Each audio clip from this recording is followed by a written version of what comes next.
we can see you and hear you. Our first witness today is Mr. Coombs. Can I stop you, Miss? Oh, I can see you now. Right, very good.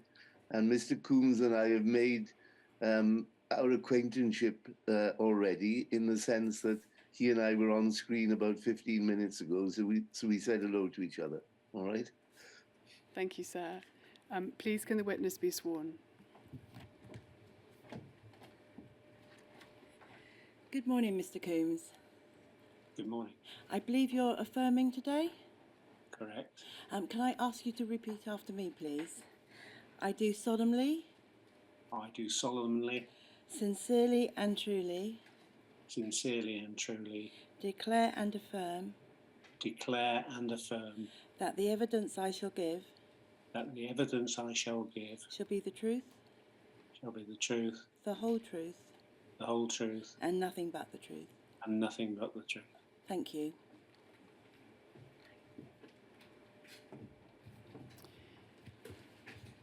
Good morning, Mr. Coombs. I can hear you reasonably well, but I wonder if you might raise your voice a little bit to ensure that your Is that answers. better? Thank Is you. that Yes. better? Thank you very much. Please give your full name. My full name is Michael John Barton Coombs. You should have in front of you a copy of your witness statement dated the 9th of September of this year. Is that correct? That is correct. Can I ask you please to turn to page 21 of your statement? Yep. Do you see your signature there at the end of your statement? There's an electronic signature at the end of the statement. The one with I've got another copy in a binder here, which has got my actual signature. Could I refer you to that one, please, if I may? Yes.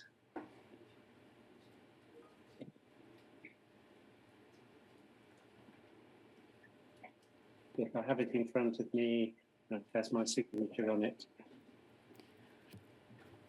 I believe that statement should run to 23 pages in total. Is that correct? That is correct. With a table of exhibits on With a table of existence, yes. On the last 2 pages. Thank you. And that statement is dated the 9th of September of this year. Is that right? 9th of September of this year, yeah. Is the content of that statement true to the best of your knowledge and belief? It is. Thank you. Your statement and exhibits are now in evidence before the inquiry. I shall be asking you some questions about your involvement more generally in the Horizon project. But before I do, I'd like to begin with a few questions about your professional background, Mr. Coombs. Yes. You joined International Computers Limited upon graduating in 1969 with a degree in engineering. Is that correct? That is correct. You've explained in your statement that your experience was predominantly in the field of project management rather than in technical development. Is that fair? That is true. Would it be right to understand that you did not have any personal experience of designing or developing software? No personal experience of doing it. But is it right that you had in your earlier project management roles overseen software development by others in ICL? Yes, I've overseen software developments by others inside the company and also on projects working to customers. Is that a role that you considered you were suitably qualified to do? Yes. Your first involvement in Horizon came during the period of procurement, is that right? That is correct. I understand you were brought in to provide advice to the team responsible for bidding for what was then known as the Benefits Agency and Post Office Counter Limited Automation Programme. Is that right? That's correct. And you were recruited, I think, by reason of your earlier experience on a similar project for the Inland Revenue.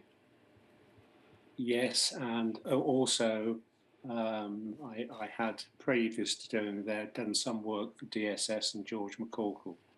So I was known to the BA as well. The one aspect of Pathways bid which you specifically recall assisting with relates to the rollout of terminals to post office branches. Is that right? That is correct. Do you recall what, if any, challenges were identified by Pathway in implementing the rollout of terminals at this early bid phase? The early bid phase, what was actually identified as the biggest risk is being able to do enough post offices in the time available. So it was all about getting a beat rate of delivering stuff to post offices and keeping that going. Did you or any members of the bid team with whom you worked undertake any site visits of post office branches in order to ascertain their readiness for implementation during this bid phase? I certainly didn't during the bid phase, but there were people that went. One place that was visited was Ampost in Ireland, because they were using the same software as we were proposing for post office. So Ampost in Ireland was where the system was already up and running, is that right? They had a version of the system running successfully. In terms of the post offices in the UK where Pathway were intending to implement this new system, were any site visits carried out to your knowledge there? I was not involved in any, but I believe there were. And I wouldn't know how to prove it, but I believe there were site visits. You did not remain on the project when Pathway was awarded the contract in May 1996, is that right? That is correct. I think you returned to other project management work being carried out by ICL Pathway at that time. When the bid finished, I went and worked for one of ICL's development organisations in Manchester, looking at large computing. That's where I was working. You became involved in the Horizon programme again in the spring of 1997, is that right? Correct. On this occasion, you were invited by John Bennett, then Managing Director of ICL Pathway, and Keith Todd, then Managing Director of ICL Group, to conduct an internal review of ICL Pathway's management of the programme. Is that right? That's correct. What did you understand to be the reasons for the instigation of this review? Inability to meet delivery timescales for software. In your statement, you've referred to difficulties baselining the Horizon software. Could you please explain what you mean by that? Yes, it was the one thing that happened. What happened when we started to look at developing the system, and what was initially an integration project, i.e. taking existing projects, the amount of development in it started to increase. Therefore, the workload started to increase, and there was difficulty in tying down with the other parties how certain customer requirements would be met. And there was requirement creep, and so things were defined and sent out for agreement, and then it came back, oh yes, but, and so there was a creeping in the requirements that were being put forward. You've explained in your statement that you don't recall the specific details of the findings you made in your review. Is that right? At the time, that was 100% correct, but with the documents I've been sent latterly, some of them refer to it. So I've had some trigger memories. Can you explain what you now recall, or how your memory has been refreshed? The refreshment was very much around the fact that one of the key issues that I hadn't remembered was that the whole program was a PFI, and the basis behind a PFI is the transfer of risk. What is happening with the design change and not baselining it, it was difficult to manage risk being transferred, and they raised a number of commercial issues which needed to be addressed about how the program could proceed, taking account of that. Thank you. You participated in a parallel review of the program, which was undertaken by PA Consulting in the summer of 1997. Is that correct? That's correct, and I saw the result. I saw the result, that document yesterday was passed to me, and that was one of the things that triggered my memory a bit about. I believe you were interviewed in connection with that review. Yes, I was. And you were one of the 12 persons who were named as rather the 12 persons who received a copy of the confidential report produced at the end of that review. Is that right? That's correct. What I would like to explore with you briefly is the extent to which your own findings in the review you carried out in the spring of 1997 informed some of the conclusions reached by PA Consulting Group at the time concerning the resourcing and management of the project by ICL Pathway. So we know, I think you've confirmed, you've seen a copy of the report. We can bring that up if it would assist. But you will have observed, I think, that one of the conclusions reached by PA Consulting in their review was that ICL Pathway had, at the outset, assumed it could deliver Horizon mostly by systems integration. That's a point you've highlighted yourself this morning. Is that correct? That is correct. What PA Consulting concluded was that this had led ICL Pathway to seriously misjudge the amount of development work and which was needed, as well as to underestimate the time and resources required to deliver the project. Did you agree with that conclusion? Yes. But also, I was not, given that there had been a lot of change in terms of what the nature of the project was going to end up being, and I wasn't surprised at that. And I started looking in detail. In addition to those observations about resourcing, PA Consulting Group in their review noted that ICL Pathway had expressed major concern about the robustness of the technical architecture. Was that a concern with which you were familiar at the time? Not really. I didn't get involved in the technical architecture at that period of time, so that wouldn't have informed me at all. So if I understand you rightly, you simply weren't aware at the time of your review in the spring of 1997 that there were these concerns within ICL Pathway about the robustness of the technical architecture? No, because I do not remember at that stage being involved in a review on technical architecture. I don't think it was covered in that way by the review I did. I was more interested in the volume of work rather than the structure of work and the architecture for going forward. My main focus was on what was needed to do to get the programme acceptably back on track and prepared for rollout. You attended a meeting of the Benefits Agency and Post Office Counters Programme Delivery Authority Board on the 23rd of September 1997. Do you have any recollection of that meeting? I don't specifically have any recollection, but there's so many meetings I went to, if you've got a specific question on it, that might trigger.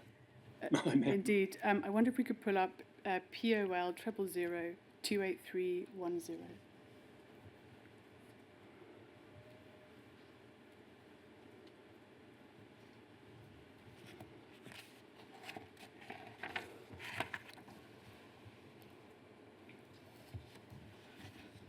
Thank you.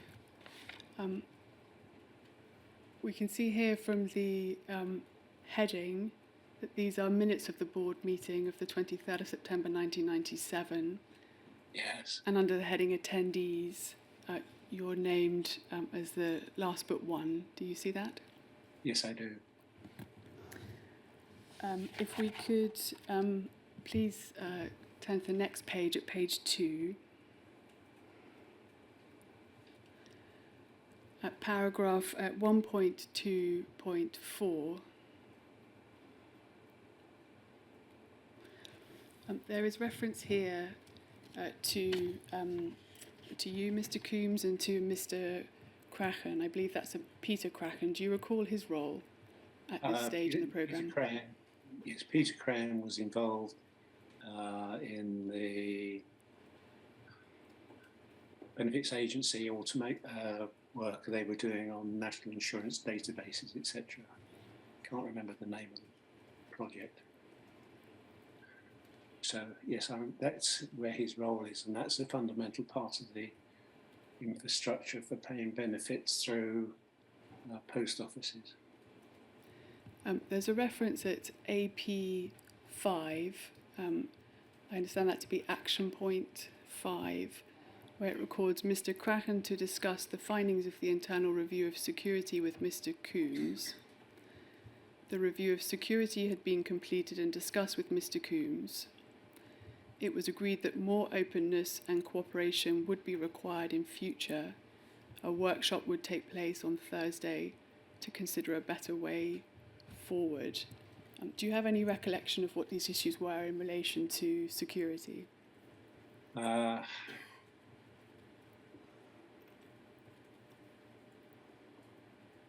just thinking.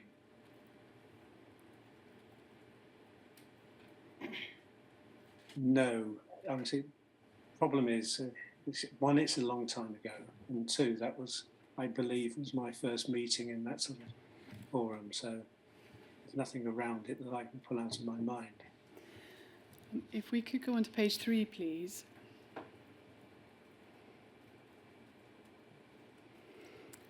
Halfway down the page, we can see the heading Updates. Yes. And at paragraph 2.1, it records PDA, Programme Delivery Yes, Authority. that's the organisation I was trying to remember the name of. This states that in addition to the written update provided, Mr. Krahen reported that Release 1C was progressing through Model Office rehearsal and the checkpoint meetings. Model Office testing was due to be completed by the 26th of October, and the anticipated release date was now 3rd of November. The following paragraph 2.1.1. Significant numbers of Category 1 Pinnacles, described in brackets as ICL software difficulties, needed to be resolved. These were in the areas of security, accounting, and reconciliation. A decision would be taken on the 29th of September whether the release was fit for purpose, and if so, to how many outlets it would be delivered. Pathway pointed out that they were striving for release to 200 outlets because of the effect on release 2 of anything else. We can see Pinnacles there described as ICL software difficulties. Do you consider that to be a fair characterisation? What they actually are points of where are bugs in the system. So if you consider those to be, lost it. If you consider those to be ICL difficulties, then they would be ICL difficulties. But there were a whole range of them. Some of them were minor, had no impact on moving forward, and others had to be solved before you could move forward.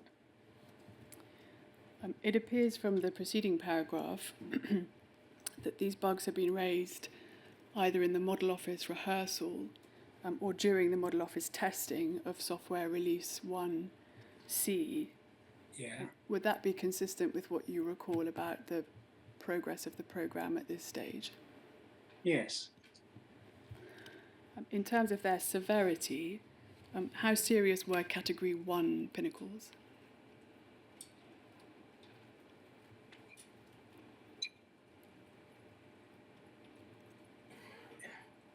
They would actually have a problem with the program proceeding, either because there was some sort of bug or failure that had an unacceptable consequence, or because they required certain amount of rework and or implied something that needed to be sorted before you could move on to release 2.2, so release 3.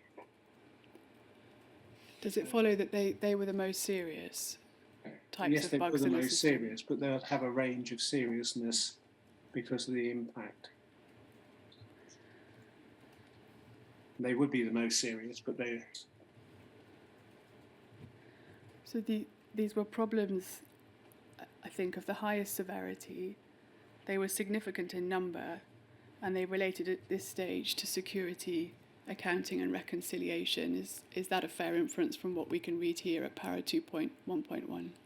That is a fair inference, but there might have been ones that weren't within those 3 headings. Such were the So numbers. yes, all in those areas were included. I can't remember the detail at all around here because it's all so detailed and so voluminous. I understand. But yes, your inference is perfectly correct. Such were the number and severity of outstanding issues in release at 1C that they appear from what we've read at para 2.1.1 to have called into question whether the release was in fact fit for purpose. Is that also a fair inference to draw?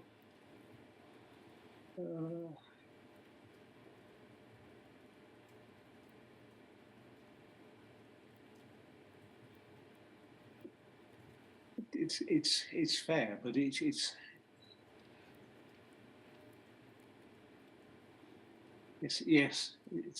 a fair inference that they needed to be resolved for the release to continue to progress. Did you consider at the time that the number and severity of Pinnacles was a reasonably accurate barometer of the quality and fitness of a software release?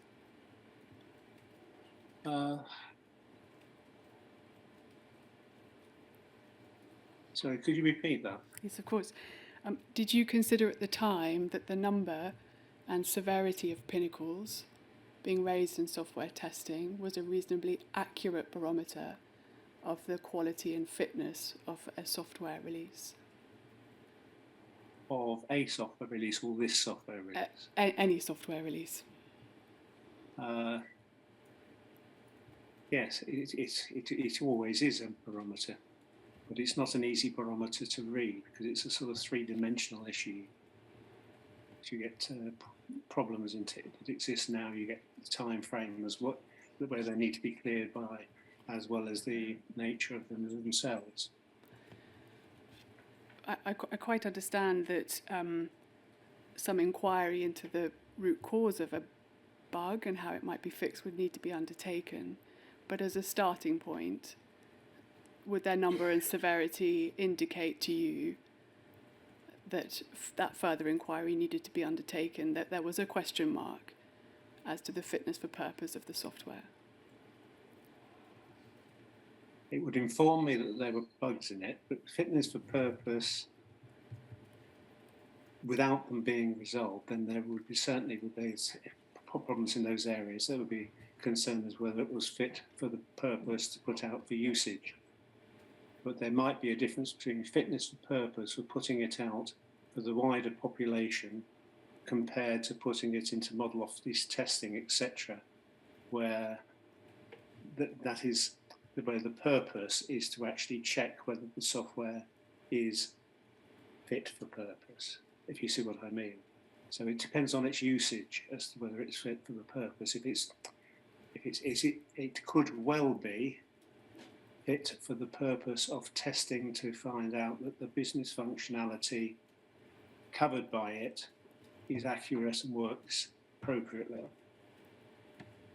Sorry, does that make sense? Yes, I think so. But you said it might be fit for further testing of its functionality.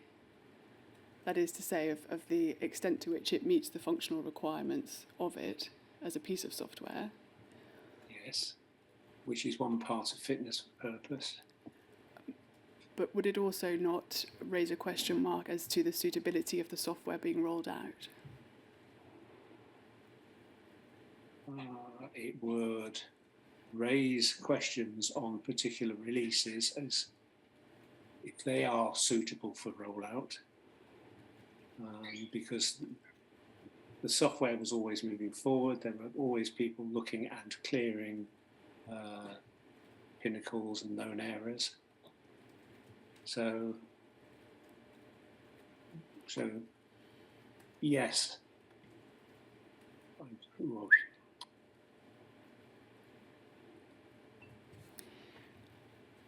By the time PA Consulting Group had concluded its review in September 1997, you had been transferred to the Horizon project and appointed as its program director. Is that right? That is correct. Am I right to understand that your appointment as program director formed part of a general restructuring of ICL Pathways organisation and management, which took place upon completion of your review? That is true. In your role as program director, you were assigned overall responsibility for quality and risk management, as well as systems and customer requirements. Is that right? I was given the role, as I remember, of overseeing. There was a risk and quality group that was there that didn't report to me directly, but we did some initial work as a group to try and look at where we were with risk and quality. So no, I wasn't directly responsible for the function of it, but I was asked to get involved in the early days, and we did put some more reviews in place, like mid-stage audits on software development. But there was a person who reported to John Bennett who was responsible for quality and risk. Do you recall? His name was Martin Bennett. Thank you. Do you recall whether there existed any formal structures within ICL Pathway for conducting internal audit when you became program director? Yes. Well, as far as I can remember, there were, and I would expect there to be, but I couldn't tell you exactly what they were and how they were set up. But I would not have been directly involved in it initially. So the first thing I can remember doing on quality is actually getting established was something which became an annual affair, which was mid-stage audits of releases of software.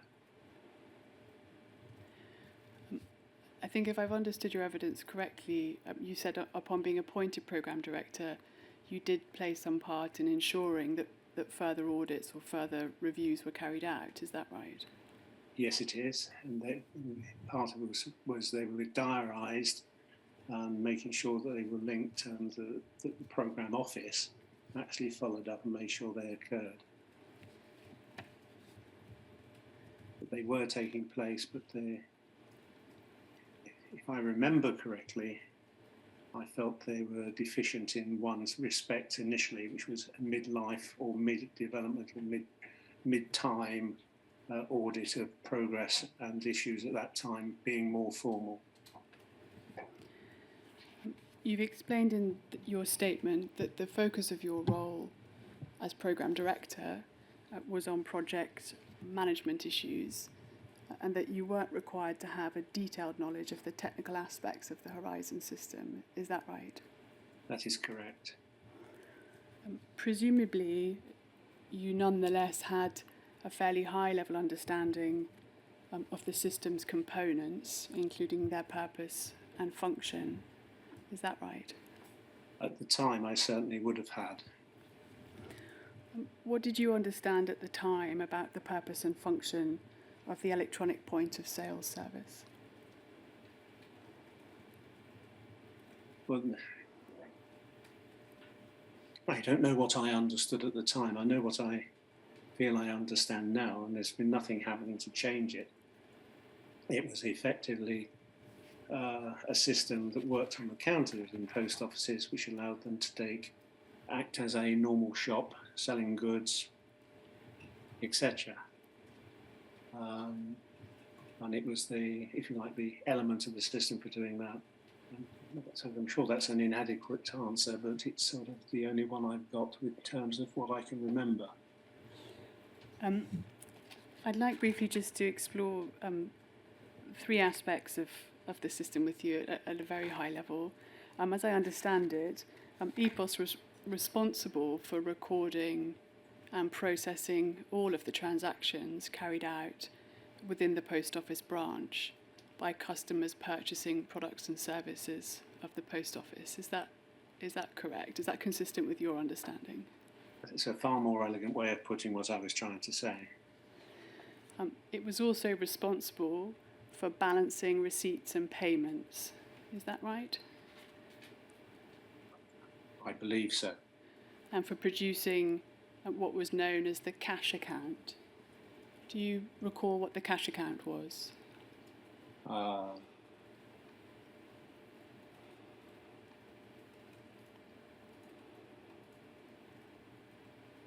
just thinking for a second.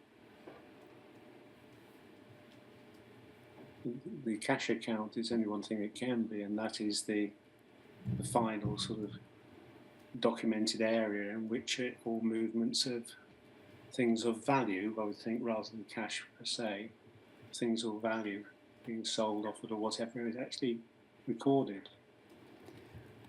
We can see it described in Pathway's own internal documents as the definitive weekly summary of all transactions performed within the post office branch. Does that resonate with you at all? Yes, that does. Because that's back to the everything in the post office being recorded, and that's obviously where everything in the post office that happened would be recorded. So whether all the systems did that, whether that stayed the fact, I don't know. But yes, that does resonate with me. I'd like to ask you some questions about a report which you've been shown. It's dated the 14th of May 2001, and it concerns the activities of what was known as the EPOS Pinnacle Task Force. Please could the following document be shown, FUJ 000 80690.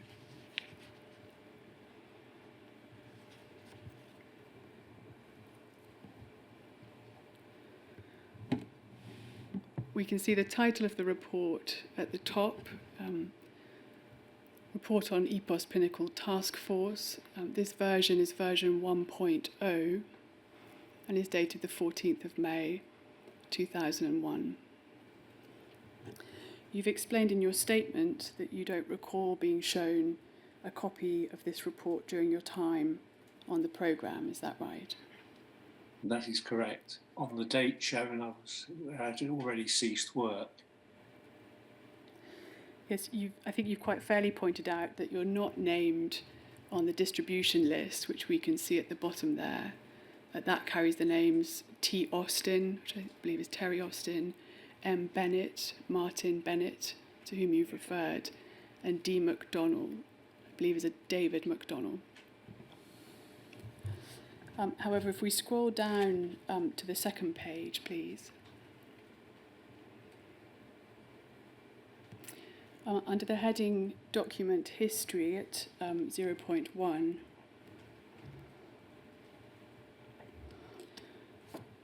we can see that an initial draft of this report was produced on the 18th of September 1998, following completion of the task force. This is referred to as version 0.1.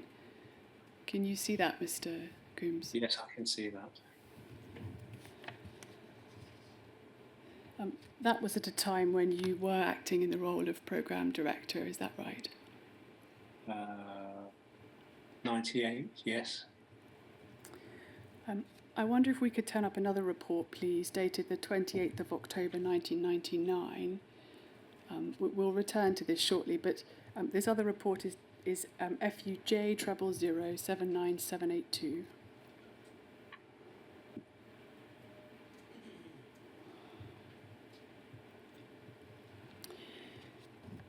This is an audit report into the development of CSR Plus. Yeah. Do you recall what CSR Plus was?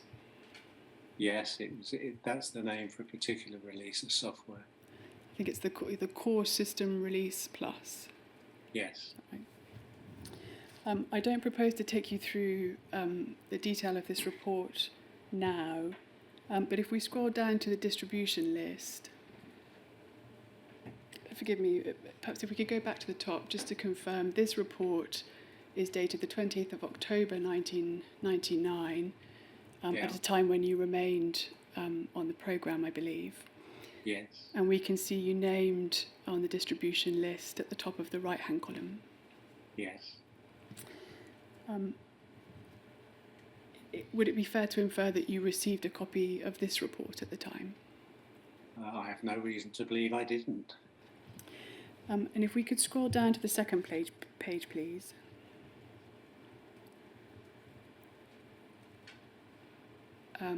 Under the heading Associated Documents at 0.3, we can see a number of documents referenced.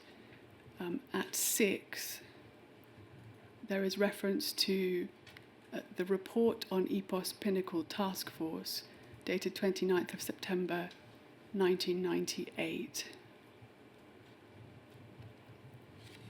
So this was a report that was associated with the CSR development audit distributed to you. Can I ask a question, please? The document we've just been mentioning, which was the Pinnacle Task Force report, is what you're saying, isn't it? As Yes. an associated document. That's right. Right, so that's not this document. No, my apologies. What we have here is a list of documents associated with the CSR Plus development report. So they may be documents that accompanied the report or documents that are referred to in the report. Yes. What this tends to suggest, I believe, is that the report on EPOS Pinnacle Task Force was brought to the attention of the senior managers of ICL Pathway by October 99 at the very latest. Would you agree with that?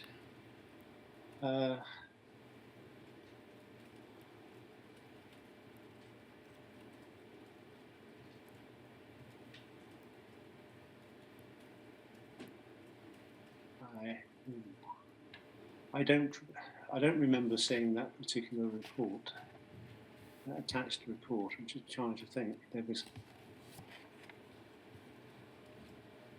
I might have done, but I can't remember it. In your statement, you confirm that you do recall there being problems with the EPOS code. Is that right? Yes, EPOS was an issue, and there was work done which around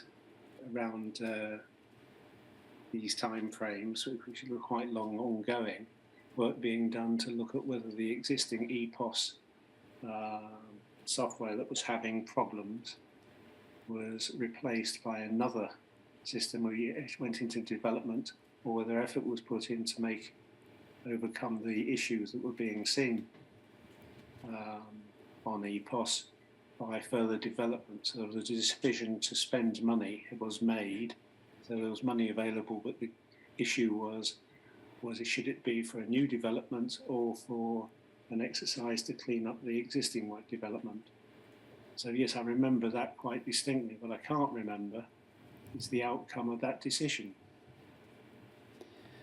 I can't remember what was decided to be done. Just starting, if we can, with what you understood about problems with the EPOS code. What did you understand at the time about the nature and the cause of these problems?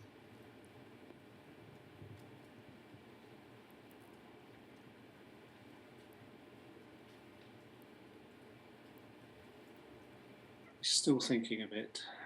So you're talking about with the product itself, the nature and Problems with the underlying code that supported the application.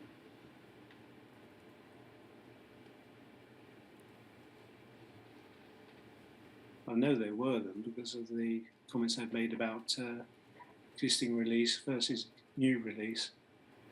But I have no, I can't recall what the issues were.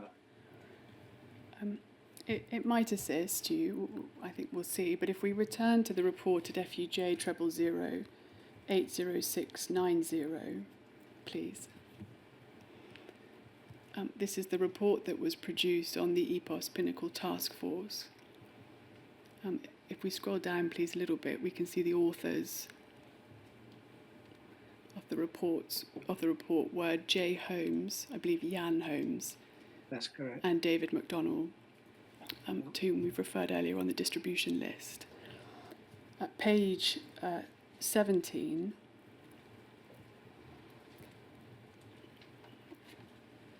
we can see that one of the key concerns raised in the report related to the quality of code in the EPOS product. Is this the document from, what's the date of this document I'm looking at now? I'm beginning to lose timescale. Of course, sorry. So this is this document, this is version 1.0 of the EPOS Pinnacle Task Force, dated the 14th of May 2001. What we've established is that an initial draft of this document was produced on the 29th of September 1998, and therefore at a time when you were still involved in the programme as its director. What I'd like to establish is whether what is recorded in this report assists you at all in recollecting what you understood about problems with the EPOS code at the time. Does that make sense? It makes perfect sense. Thank you. So under paragraph 7.3, please, we can see it bears the subheading existing code. And in the square box at the top, there is a note to the effect that this section has been produced with the assistance of Dave McDonnell and Martin Smith and their combined experience of structured programming. It goes on to say that although parts of the EPOS code are well written, significant sections are a combination of poor technical design, bad programming, and ill thought out bug fixes. The negative impact of these factors will continue and spread as long as the Pinnacle fixing culture continues. This is partly due to the nature/size of the bug fixing task, and partly due to the quality and professionalism of certain individuals within the team. The report goes on to give a series of illustrations of quite a technical nature of the problems that had been discovered in the code. Do those general observations resonate with you at all in relation to what you understood at the time to be the problems with the EPOS code? Certainly what I'm looking at with existing code is it's so much more depth than I would have looked at or needed to look at.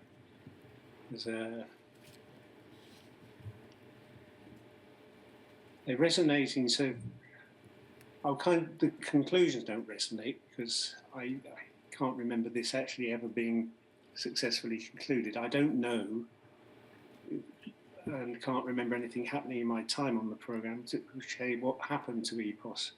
So I have that as a problem in fixing this, as to I can read the words there, and yes, there were undeniably problems and there were a lot of Pinnacle fixes. And yes, at times there were concerns about the quality and number of Pinnacle fixes, but I couldn't tell you how many there are, what category they were, etc., because I just cannot remember this level of detail. It just doesn't come back to me. I understand. You've also confirmed in your statement that you recall there being a high number of faults in the EPOS component of the system. Is that right? Yes. It comes back to the same thing. One of the issues with EPOS was the number of Pinnacles and the network needed to clear the Pinnacles. So I think that is the core thing that I hold on to as a memory. But going below that is somewhat difficult, and going to where they put in code is even more difficult. I think your recollections of issues with EPOS mirror another area of concern which was raised by the authors of the task force report. If we could go back, please, to page 7. Under the heading EPOS code, in brackets section 7.2, Yeah. what we see in the first paragraph broadly reflects what we've already covered, but Yeah. for consistency, I'll repeat it. It's clear that senior members of the task force are extremely concerned about the quality of code in the EPOS product. Earlier this year, the EPOS code was re-engineered by Escher, and the expectation is that the work carried out in Boston was to a high standard and of good quality. Since then, many hundreds of Pinnacle fixes have been applied to the code, and the fear is that code decay will, assuming it hasn't already, cause the product to become unstable. This presents, I think it should be with an S, a situation where there is no guarantee that a Pinnacle fix or additional functionality can be made without adversely affect, I think it should read affecting, another part of the system. The report goes on to state, however, a more worrying concern from the programme's perspective should be the reliance on the EPOS product in its current state as a basis for planning and delivery.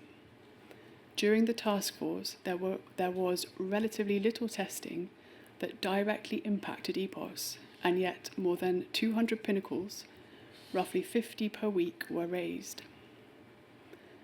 Immediately following the conclusion of the task force, it is intended to rerun system test main pass and various other test streams. While I am confident that the fixes delivered by the task force will prove to be reliable, I fully expect the Pinnacle rate to increase as further testing is carried out. Lack of code reviews in the development and fix process has resulted in poor workmanship and bad code.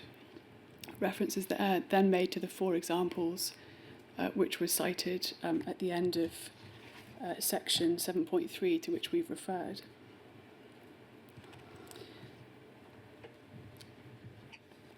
Bearing in mind that you recall an issue with high volume of Pinnacles, again, do these conclusions that you've read here resonate with you in terms of the seriousness and severity of the problems that Pathway were facing in September 1998? I think people were becoming aware of it as a main issue, which is why the task force was set up. So, yes, there were issues there. If you ask me to look at that and the rest,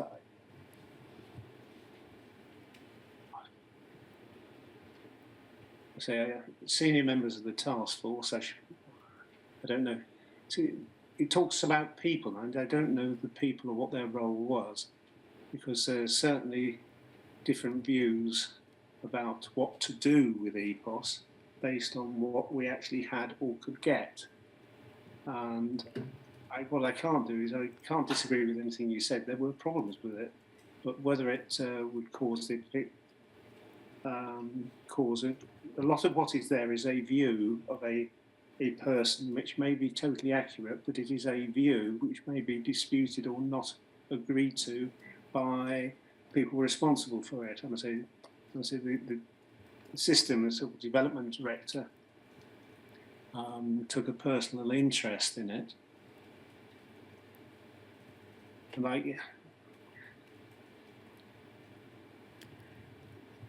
I think the point you're making is that this was the opinion of the authors of the report. Is that right? What I do remember is the fact that there was a discussion around using existing EPOS versus a new EPOS, and part of the new EPOS approach was doing some stuff with Escher. That I remember. What I can't remember is which one was used. I don't know the outcome of this is the big problem I'm having. So not knowing the outcome, I find it difficult to comment in detail on some of the position that may or may not have existed. Am I making myself clear? Yes, you are, Mr. Coombs. We will come on in due course to what appears to have been the outcome, but this may be a convenient time in which to take a short break, and we've been going for 50 minutes. So would you be content for us to break for 10 minutes? Yes, certainly. Thank you very much.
There's Miss Hodge, so we're all set to go.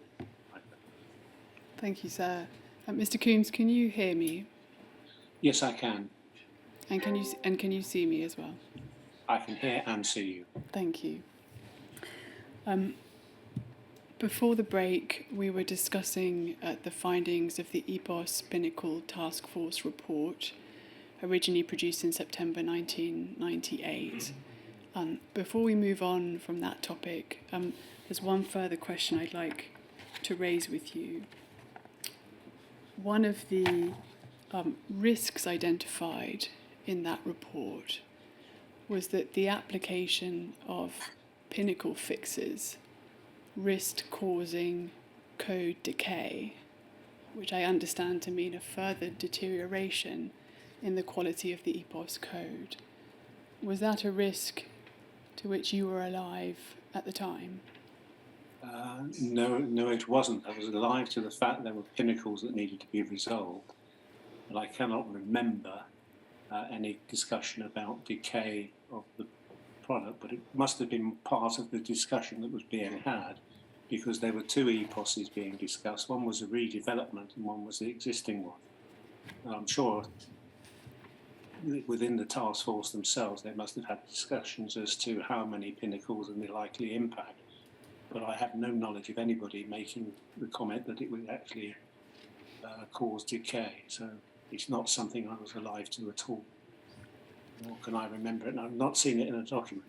One of the problems I have with going through this on this particular topic is the fact that there seems to be a long gap in terms of documentation between the 98 report and the one that I'd already stopped working for before it came out in May 2001. And I have no recollection of what happened in the middle, which makes it rather difficult.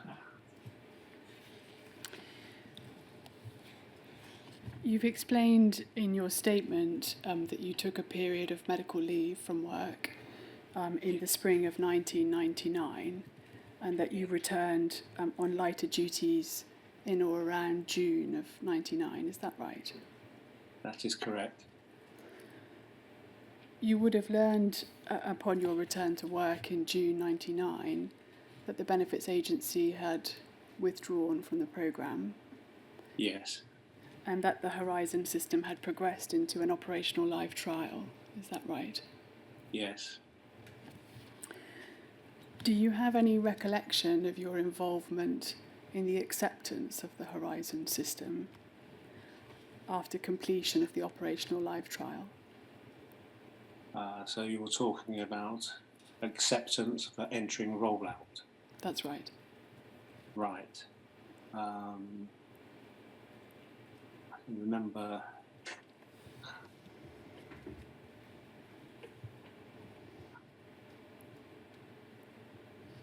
I know there was I had virtually no memory of it. I couldn't say that I could remember what happened at the time or where we were at the time. If you'd asked me 2 days ago, I would have said I can't remember anything. I can remember more now because I got a document which was provided by the inquiry yesterday afternoon, which actually covered some of those aspects. And I've scanned it, but I haven't actually managed to make sure it sinks in. That was a document sent to me late yesterday afternoon. So, you might be assisted if we turn up the minutes of a meeting which you attended in August of 1999. Please could we show POL 000 43681.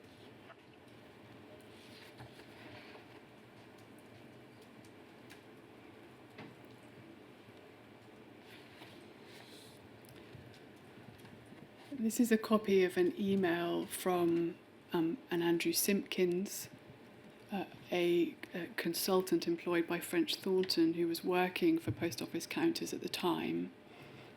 It's addressed to Peter Copping and David Rees, two employees of PA Consulting Group, who had been involved in the earlier review conducted in the summer of 1997. yes. And it's copied to a number of recipients, including you. We can see your name after Keith Baines and Min Burdett. Can you see that? Yes, I can. This email contained, as an attachment, the minutes of a management resolution meeting which you attended on the 12th of August of 1999. We can see those minutes at page 2, please.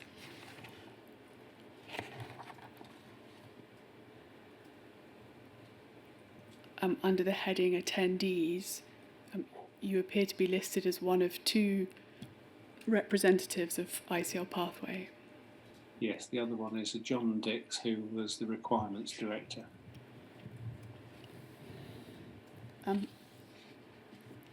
We can look at some aspects of the minutes shortly, but it's clear from reviewing these minutes that the purpose of the management resolution meeting on the 12th of August was to discuss the status of acceptance incidents which had been raised during the operational live trial of the Horizon system. Do you have any recollection of what those acceptance incidents were?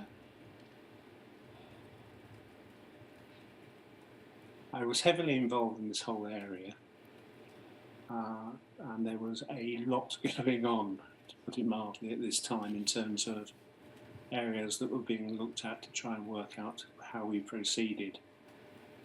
So it's not unfamiliar, but do I recognise each individual point on the minutes? Then some of them I can't remember. If we scroll down to the heading Current Status of Disputed Severity Ratings on Hot List, Yes. what I think we can see are Yes, for the first time I've recognised I have seen this document. So we have in the left-hand column the number which had been attributed to the incident, a short description of the incident in the next column, and then the ratings ascribed to each incident by ICL pathway and post office counters. Of the incidents listed there, three had been ascribed a high severity by post office counters. We can see that at AI 376. Yeah. I don't know if that could be highlighted. May not be possible. That incident was described as the derived cash account. Thank you. Yes, I can see it highlighted now, yes. Thank you. We can then see AI 218 training, also categorised as high by post office counters. And thirdly, AI 298, which is described briefly as counter lockup/freezes. Of the three that you've identified there, I remember one, and the situation, which is training. And the situation was a situation where their training was being prepared and piloted and run, and there was a disagreement, I think is the right way of putting it, between the two parties as to how much training actually came under the contract or the PFI contract, and what class of training. So there was some disagreement in training. So I believe that's a different nature to the other two, which are probably to do with system training, was not directly. But I'm sure it was agreed in the end.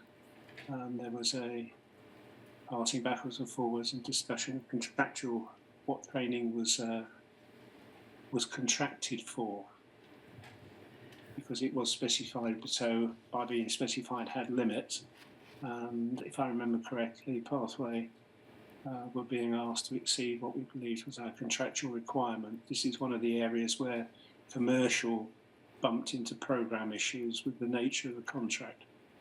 So that is a different sort, and I think was actually resolved fairly easily in the end by referring to contract. Derived cash account, counter lockup and freezes. Derived cash account, well,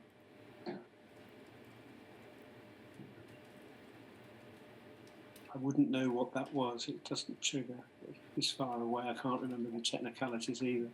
Counter lockup and freezes. Yeah, well. I propose to come back to each of those AI shortly, Mr. Coombs. But before I do,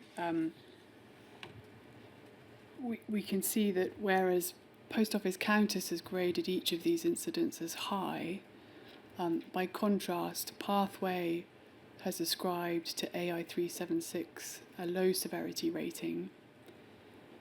It has deemed AI 218 to be closed, Yes, and AI 298 to be low.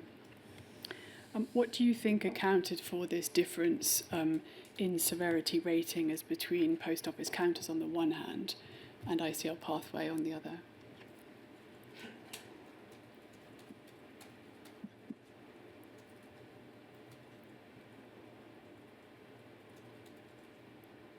On training, I've explained what it was there.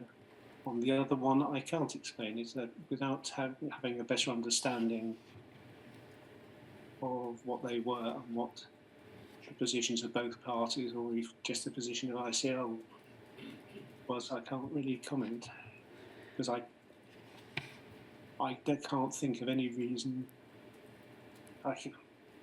Apart from point proving and point scoring, which do occasionally go on large projects, I can't see any reason in the information I'm looking at to be able to say it was because of this and because of that, because I know insufficient about how the counter locked up and froze, how often did it occur, what was the impact. I don't know those questions, so without understanding that, I can't, from memory, say why there was the discrepancy.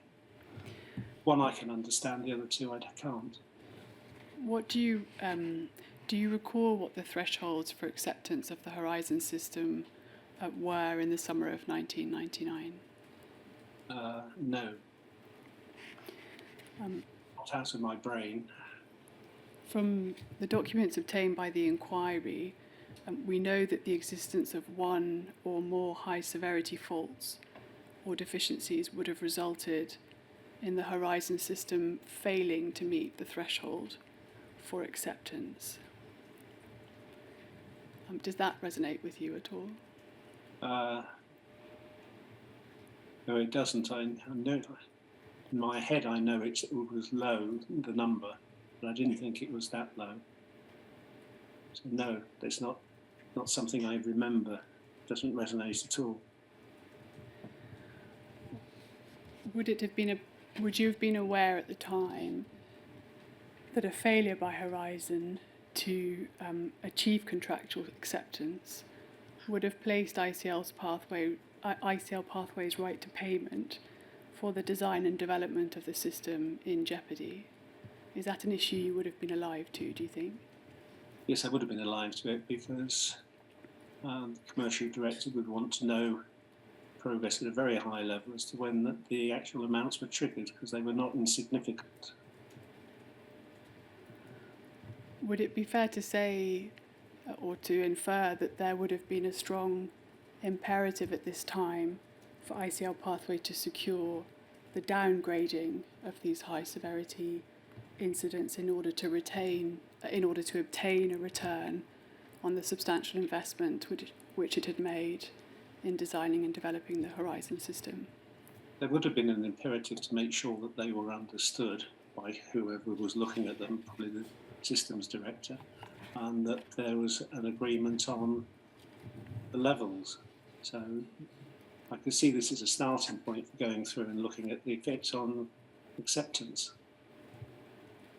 But some of the views that Pathway had probably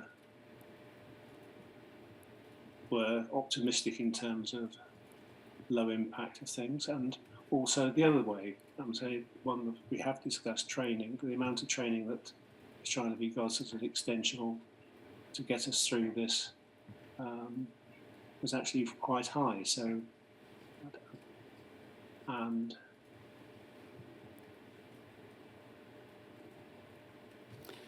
so sorry, could you repeat your last question, or if I haven't? No, I don't think there's any need. I'm satisfied that you've given an answer to that question, Mr. Coombs. Thank you. If we could turn to the issue of training, which is the one I think in relation to which you have better recall.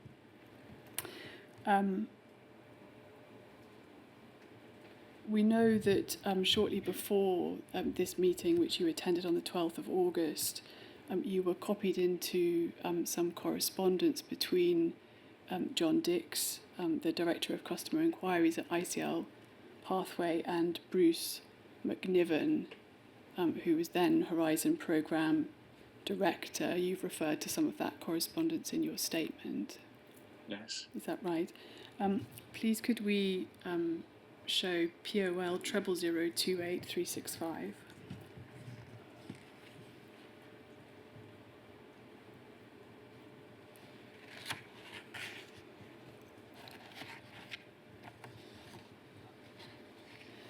This is a letter dated the 10th of August of 1999, addressed to John Dix.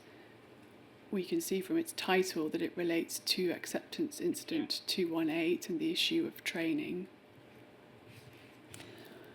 And if we scroll down to the second page, please.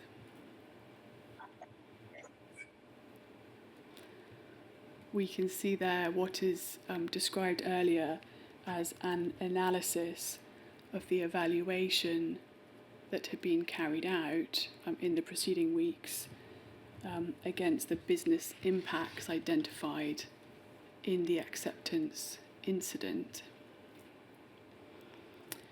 Right. Now, First, this shows to me that previous document with training in it, when I said it was an issue which was contractual to do with the amount of training, that was a different issue. This is... Well, we can come to that letter. I think the letter to which you've referred is a response to this letter. So if we perhaps take them in their chronological order, this was the letter from Post Office Counters to Pathway. And we can come on to the response. If we just look briefly at the left-hand column, which bears the heading Business Impact. Yes. I don't propose to take you through all of the detail, but the first box there identifies as a business impact of this incident the office manager's ability to undertake daily balancing and produce a cash account is adversely impacted, resulting in a failure to support accurate Post Office Counters Limited accounting. This is a high severity impact on Post Office Counters Limited's ability to perform its normal business functions. Yes. What this appears to suggest is that issues in relation to training were not simply a question of how much training was being provided, but whether or not it was equipping office managers adequately to carry out their daily balancing and produce a cash account. Does that resonate at all with you in relation to what you understood about training issues at the time?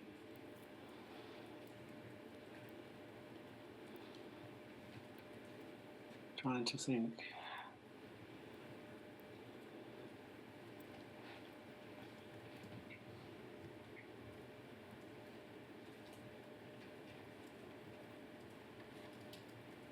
It doesn't resonate at this level.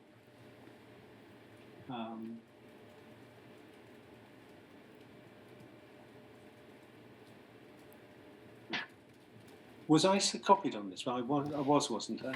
Forgive me, yes, if we just scroll up to the bottom of the first page.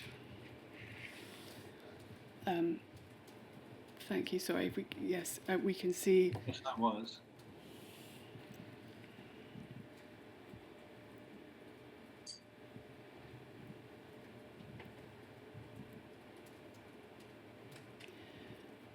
Yes, I saw it at the time, but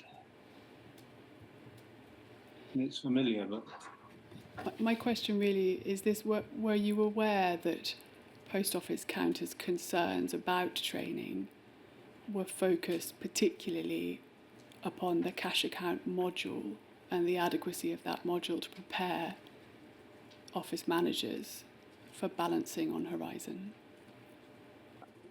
not in the way that you say. I'm saying what I was aware of from training was that we were trying to get to a situation where we had training which enabled a rollout. So a lot was to do with resourcing, standards, approaches, etc. I certainly didn't pick this up as being that way. No, I certainly didn't pick this up. I can't remember what I did at the time, whether I did or whether I didn't. At the moment, it's not familiar. It is familiar, but I don't understand what resulted from it. Is it worth taking me through the next page and seeing if that triggers anything? Well, thank you. If we go back to page 2, Yeah. in the middle of the column, we have a summary of success criteria measure. These were essentially some criteria, as I understand it, that Post Office Counters requested be met. And in the final column, an evaluation confirming that at least the second two criteria had been met, and albeit there's a longer explanation, the first appears also to have been met. So we know that there was a period of review of this incident, Yes. and that some of the some of the criteria against which pathway were required to perform had been satisfied. If we could, however, scroll to the final page, please.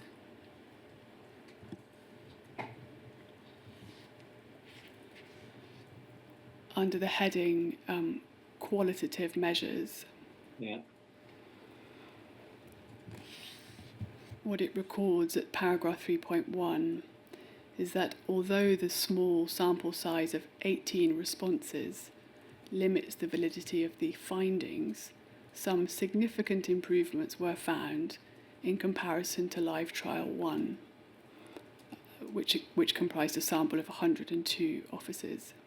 Yeah. Overall attitudes towards Horizon are better at LT2, which I believe is a reference to live trial 2, Yeah. compared to the LT1 experience. The key outstanding issues to emerge from research were as follows. There then follows a list of 4 issues. The first of which was that the course was still considered to be too short and intensive. The second, that there was a need for further stream the training groups. Thirdly, it was noted that there was a variation in trainer quality. And finally, that there were significant problems with technical and software faults in the training sessions. So, as at the 10th of August of 1999, these issues, it appears, remained outstanding. Yes. And I think in the response to which you have referred, that's dated the 11th of August of 1999. If you could just bear with me a moment, I will. Right. One comment on this 3.1, the qualitative. The first one, of course, still considered too short and intensive. That was actually a programme commercial issue clash under the contract. I think being asked to do more, working out who can do what and who had to pay for what. I can remember that issue coming up like that in terms of the training, which is what I referred to earlier. During this period, there's some very hard discussions on training. So you can do trainers, you can really do lots and lots of training if you can get the resource to do the training, which is always an issue. You can do lots and lots of training, but somebody has to fund it, and the contract says such and such is expected, then it's something just needs to be resolved commercially. I don't think that made much sense. Sorry about that. No, not at all. On the, I think you make the point there were commercial discussions to be had as to who would fund the more expansive training course that Post Office counters were seeking from ICL Pathway. Is that fair? That is fair.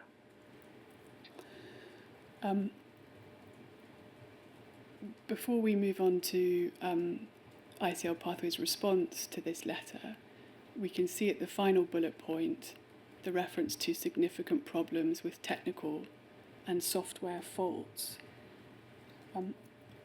This appears to raise the possibility that the problems which end users were experiencing when trying to balance their accounts and produce a cash account were not necessarily caused entirely or predominantly by issues in relation to the quality of the training that they were receiving, but could also have been related to ongoing technical and software faults that were being observed during the training sessions. Do you think that's a fair inference to draw from the point that's being raised there? I would look at that differently. Yes, it just makes a statement about significant problems with technical and software faults in training. So I see that those significant fault problems might be as a result of training code itself rather than the product behind it, because training systems were set up to do it. The other thing that I would take from that is there was an identification of something that needs to be rectified. So I would expect this to be around to be rectified to a level suitable that fitted with the contract by rollout. So I would see it as an indication of further work that needs to be done and making it quite clear that it's seen as significant. So I don't necessarily, I don't disagree with you, but I would just read it a different way.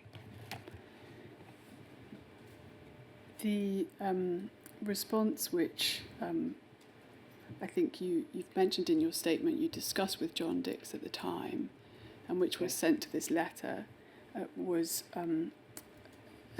dated the 11th of August 1999. It is FUJ 000799159. We don't need to turn it up because I know you've seen it and you explain in your statement that essentially you reached the conclusion in discussion with Mr. Dix that ICL Pathway had delivered further training at the request of post office counters, and that the remaining issues, so far as you were concerned, appeared to relate to how post office counters was managing change within its business. Is that a fair summary of your position as at August 1999? It's the documented one, so yes, that would have been my position. Bearing in mind what you knew about the problems with the EPOS code, did you consider that some of the problems which end users were experiencing when trying to balance their accounts and produce the weekly cash account might in fact be attributable to bugs, errors or faults in the EPOS product? No, I didn't consider that. It's not something I think it may have occurred to me, and I might have done it. But from where I'm sitting now, do I remember being in a position where what you're saying is I could relate to? Then no, because I had this problem with the EPOS that everything disappears from my mind before the end point. No, excuse me, I'm getting confused here. Could you ask me your last question again? Yes, of course.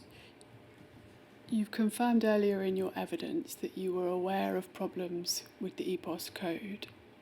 That's correct, isn't it? Yes.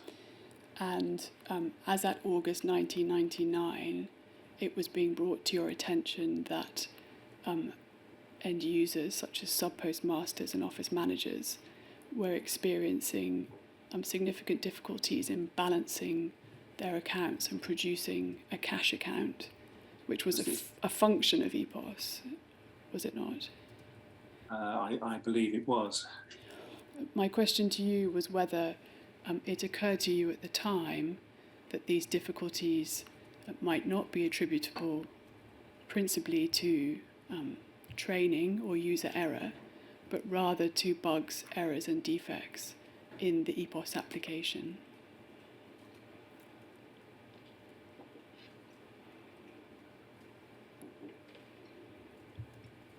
Could you just say the last bit of what you said again? Yes, of course.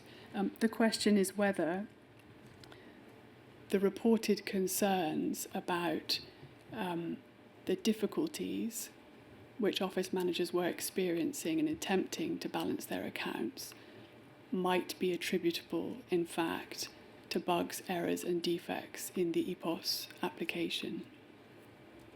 And this was for software actually used in post office, or are we talking about training systems? Or are we talking about live post offices? As I understand it, by this time, EPOS had been in operational live trial and rolled out to at least 200 offices. Yes. And unless somebody raised EPOS as an issue with me, which I don't remember at this stage, which apart from the bits we've discussed so far, I can't remember anything else, okay, then no, it would not have occurred to me. Um, Because we know that one of the other high severity acceptance incidents that was observed by post office counters during the operational live trial related to the integrity of data being processed by Horizon. This was acceptance incident number 376. I don't think you have much recollection of that incident, is that correct? that is correct. It appears from the documents obtained by the inquiry that this incident related to discrepancies between the daily transactions recorded on the branch counter and the cash account that was being generated by Horizon. Essentially, Horizon was not accurately accounting for all of the transactions being performed by the end user at the branch counter. Does that brief explanation assist you at all in your recollection of this incident?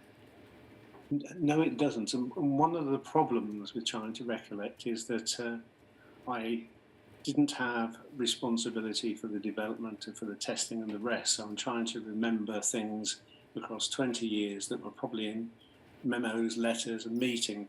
And there are better people that existed in the programme at the time who should be able to answer this question much better than me. But I'll continue trying the questions.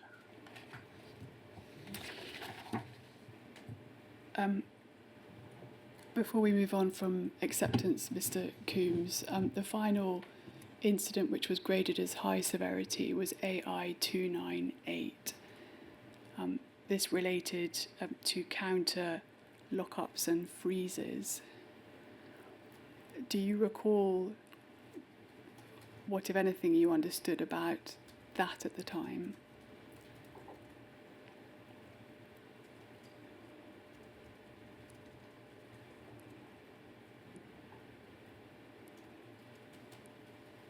Trying to think what I would have been aware at the time, or even what I'm aware at now.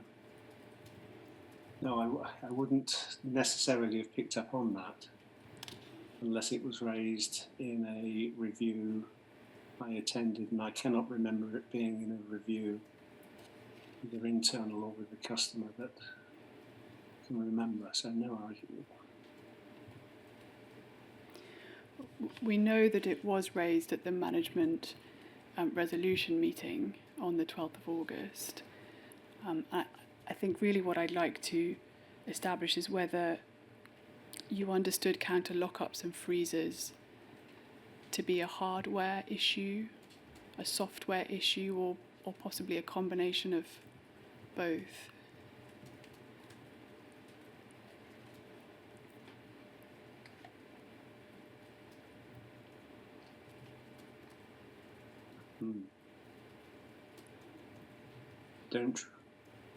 I don't recall them enough to be able to make that change. Sorry, that statement. I don't know how to answer that question because I didn't have a view. I'm not aware I had a view. Mr. Coombs, I have one final topic I'd like to raise with you, but now may be a convenient time to take another short break before I deal with that final topic. Would that suit you? I'm happy to continue if you wish to. Okay, thank you. I would like to turn to the audit of the core system Release Plus, which was conducted in September 1999, at the time when negotiations were ongoing between ICL Pathway and post office counters over the resolution of the high severity acceptance incidents, which we've just discussed. We've pulled up this report before. It is FUJ 0007972.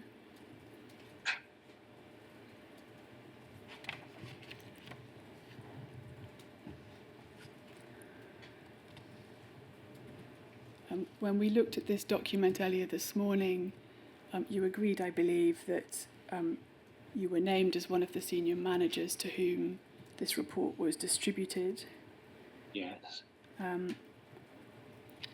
What, if anything, do you recall about the findings which were made in this report, in this audit report, about the quality of the EPOS product?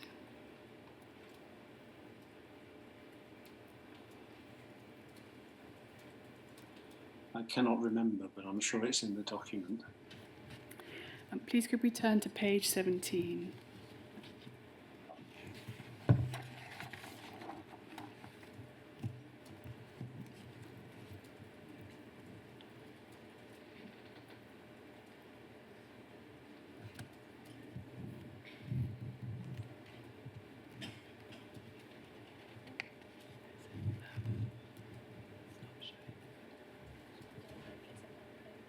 Oh, sorry. Can we go to the following page, please?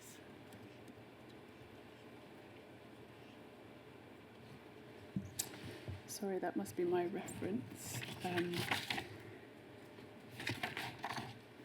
The paragraph I'm looking for is paragraph 4.2.1 under the heading Post Office Counters Infrastructure.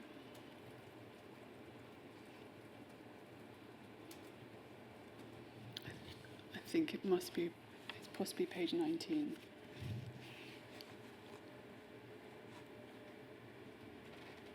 Yeah, thank you. Mr. Coombs, you should be able to see there at the top a heading Post Office Counter Limited Infrastructure, Yeah.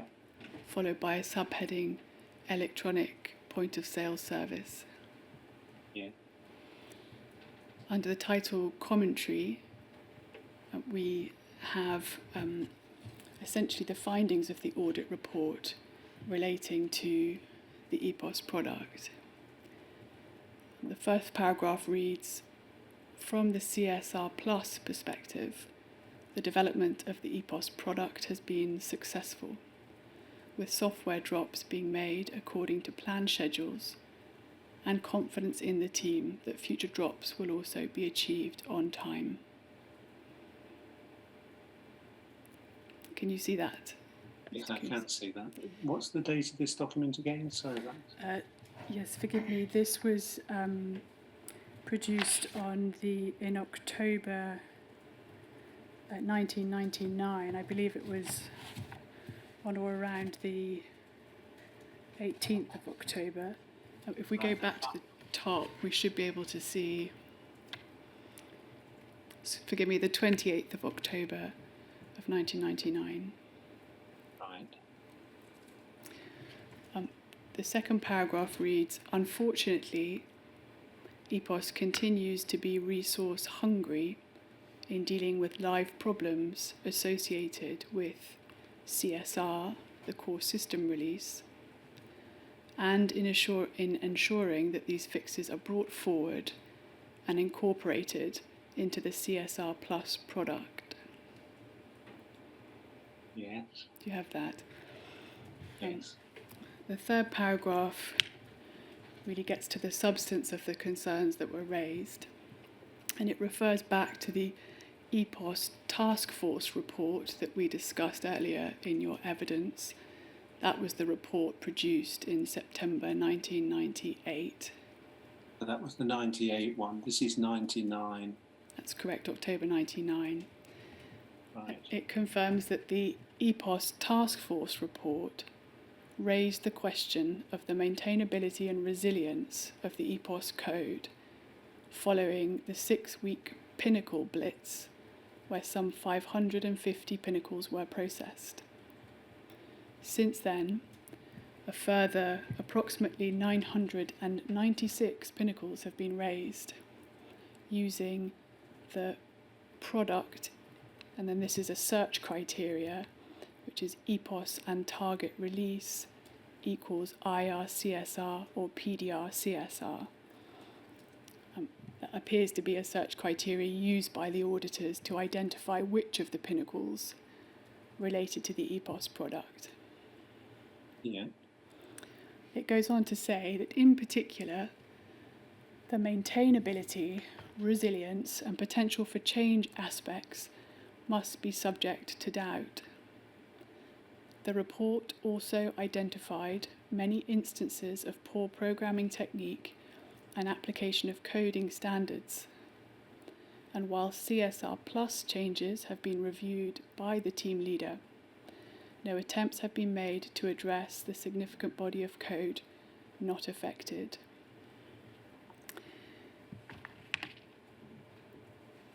So if we go on, please, a little further down. Yes. A short paragraph, above the table, there are two paragraphs. The first reads, to support the recommendation, statistics on EPOS and desktop pinnacles raised since the 1st of October 1998 were obtained. It then describes the selection criteria used. So again, I understand these to be a reference to the search terms used to identify which pinnacles related to EPOS. And we see in a table below the months starting October 1998. Can you see that in the left-hand column? Yes, I can.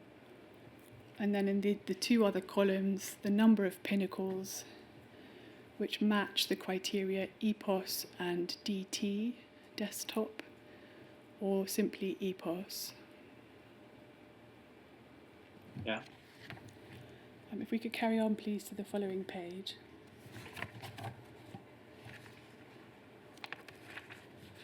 These take us all the way through to October 1999, which is when the audit report was produced. And sorry, could you finish by scrolling down?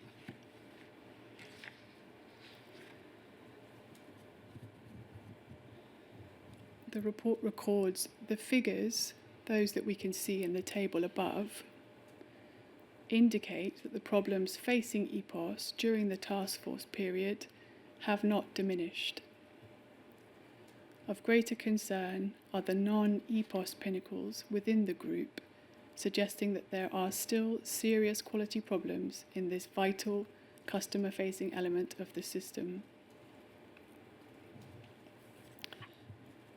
In terms of the recommendations that arose from this, do you recall specifically what was recommended in light of the high volume of pinnacles that were still being raised against the EPOS product in October 1999?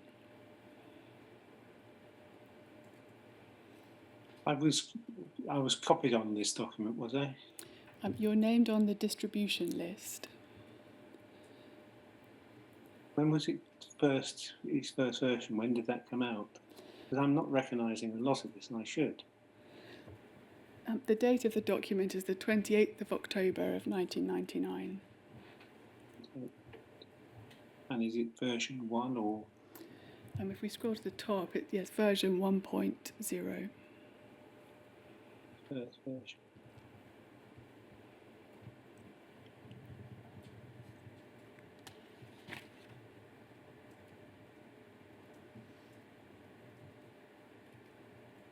Right, I've scanned it. So, If it assists, if we could highlight the box, please, with the text in italics.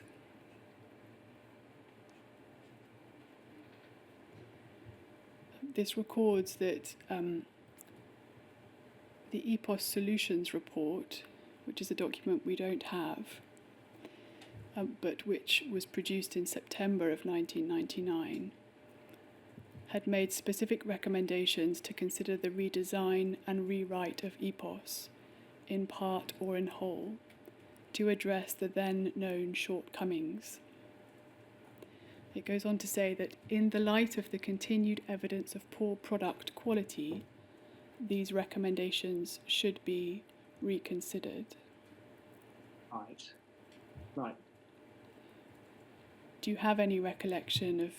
I have recollection of a lot of discussions and lots of meetings about EPOS And reading the highlighted ones again, I recognise it as having seen this. But the big problem I've got, as I've said before on EPOS, is I don't know what happened. Looking at two options, and I cannot remember for the life of me which option was followed. If I look at some of the documents, I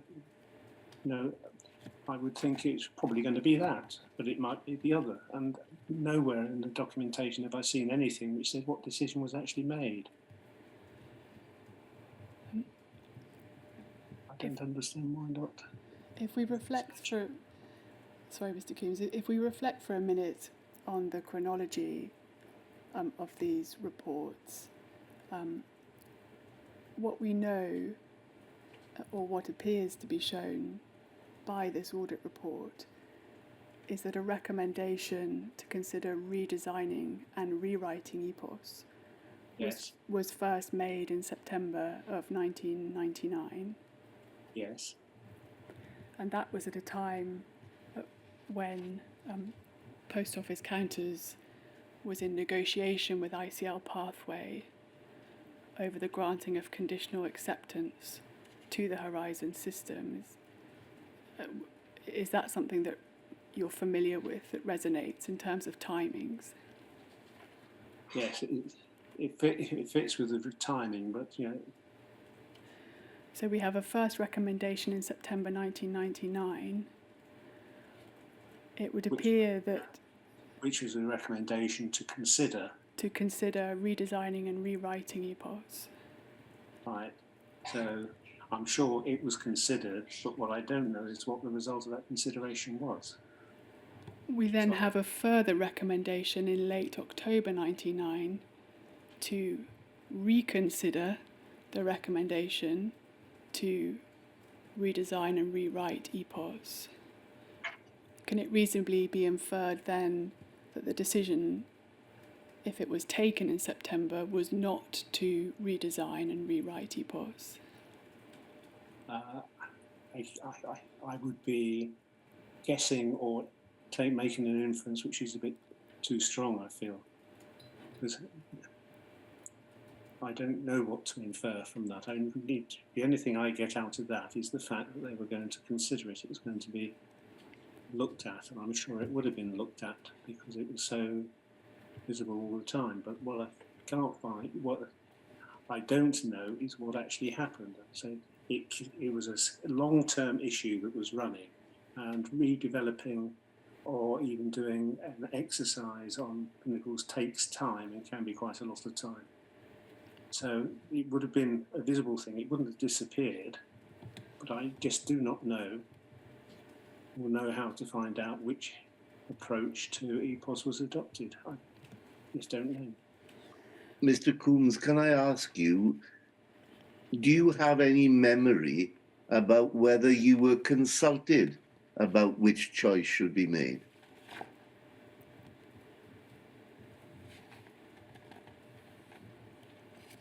No, I don't. Would you have expected to have been consulted about it?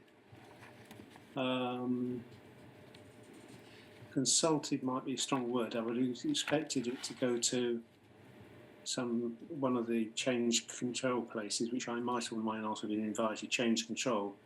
It was somebody sponsoring it to do whatever was the outcoming, and I may not have been told of it at the time.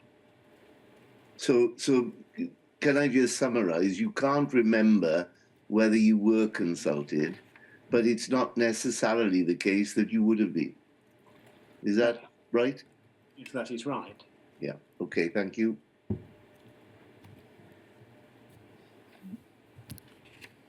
Thank you, sir. Mr. Coombs, one of the final documents I propose to take you to is the schedule of corrective actions which accompanied this report. But before I do, I would like to ask you whether you recall the findings and recommendations to redesign and rewrite EPOS, whether you recall these ever being reported to post office counters at the time. Could I interrupt? Sorry to interrupt, but there's some noise coming off left. I'm just going to go and shut a door, otherwise I'm not going to hear you. I'll be about a minute or two. Is that okay? Yes, of course, Mr. Of course, yes, please do.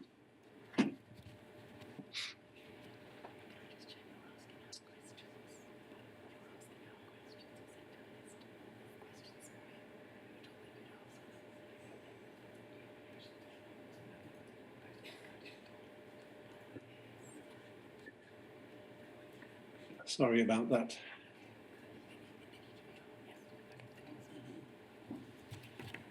Sorry about that. Thank you, Mr. Coombs. My question was whether or not the findings and recommendations, whether you recall the findings and recommendations made in this audit report were brought to the attention of Post Office Counters Limited at the time.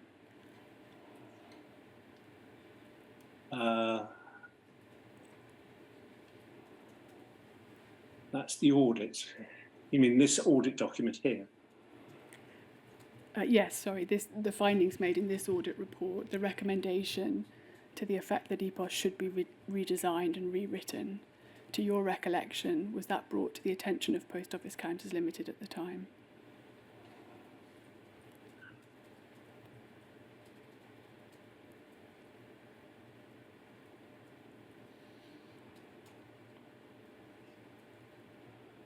No, I'm thinking because, and I'll probably talk as I think, because it helps. You look at that, the customer seeing it, it depends where.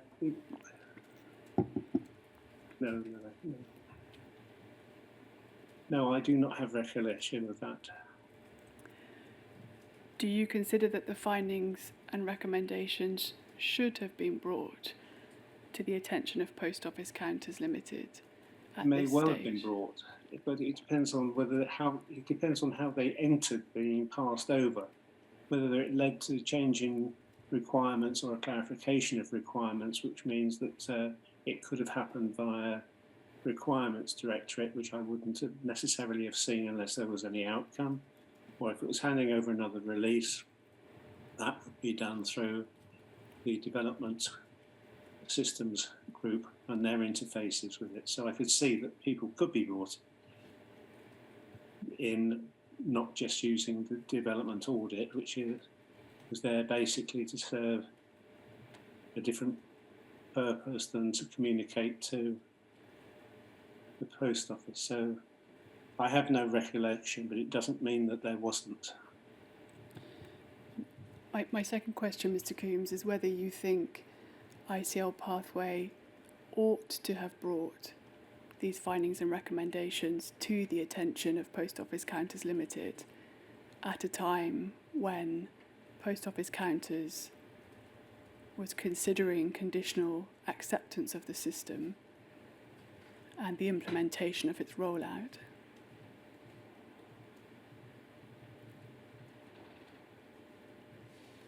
Yes, it should have done, but what I'm saying is I don't know that it didn't do so, because there's other routes in communication where it could have come through.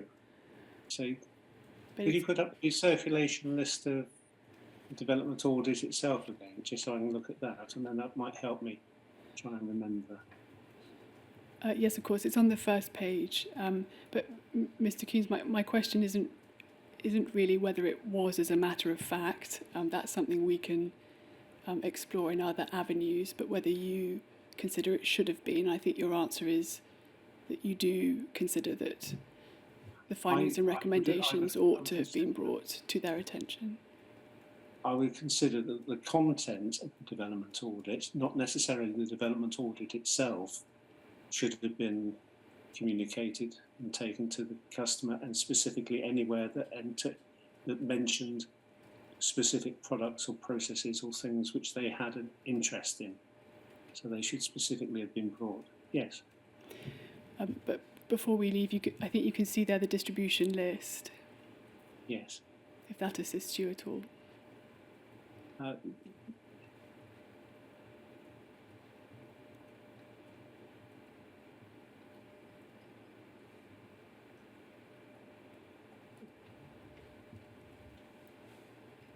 No, it doesn't. I was just looking at the author. It might have been one of those things that was done with library exchanges. Certain things that would go to their library would automatically come to us and vice versa. But I don't think necessarily that's helpful. So no.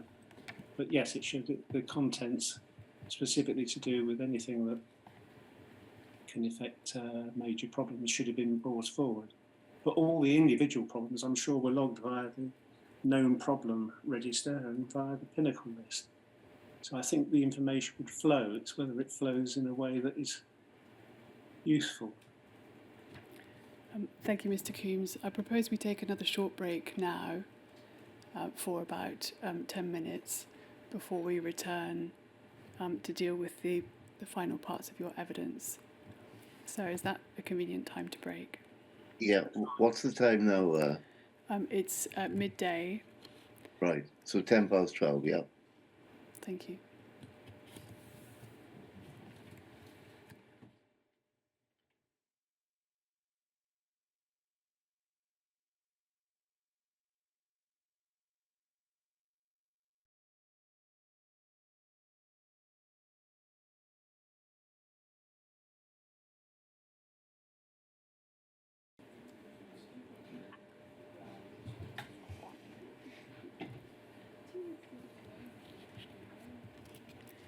Good afternoon, sir. Can you hear and see me?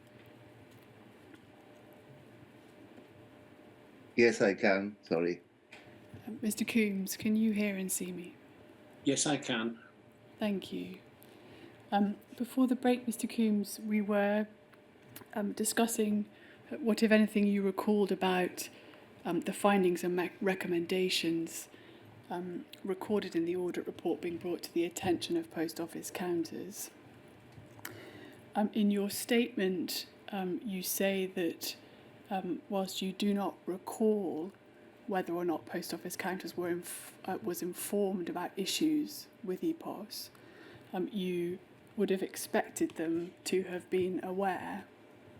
And I'd like to explore with you briefly what the basis of that assumption is, please.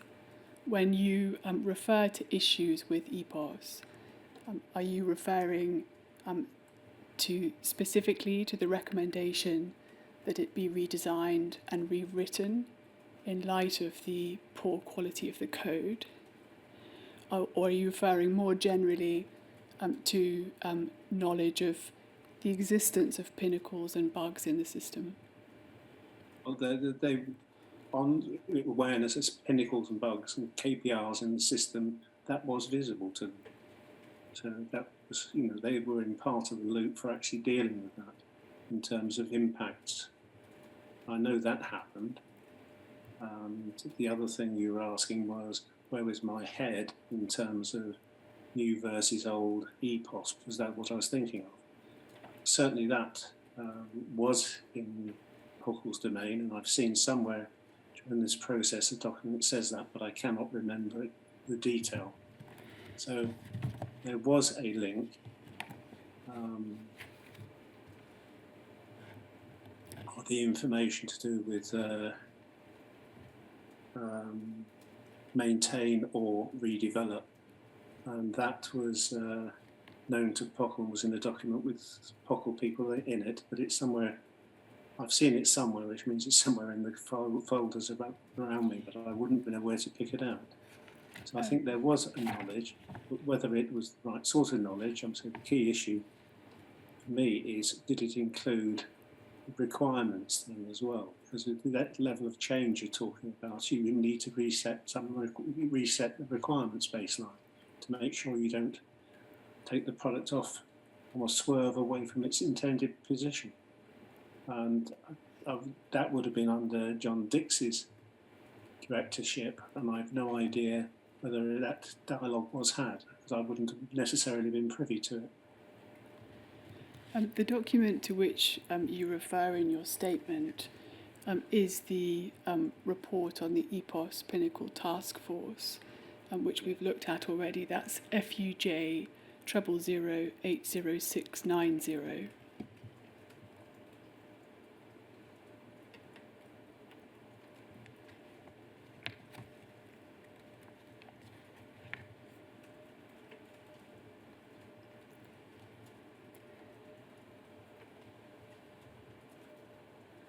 Thank you. At paragraph 7.1.9 of that report, forgive me, 7.1.2, if we could scroll down, please.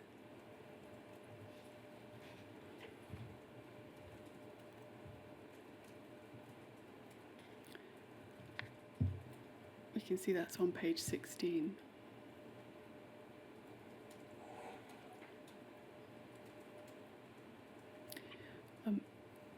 I think you rely, Mr. Coombs, on the reference here to Post Office Counted Limited's involvement. Is this the document to which you were referring just a short time ago?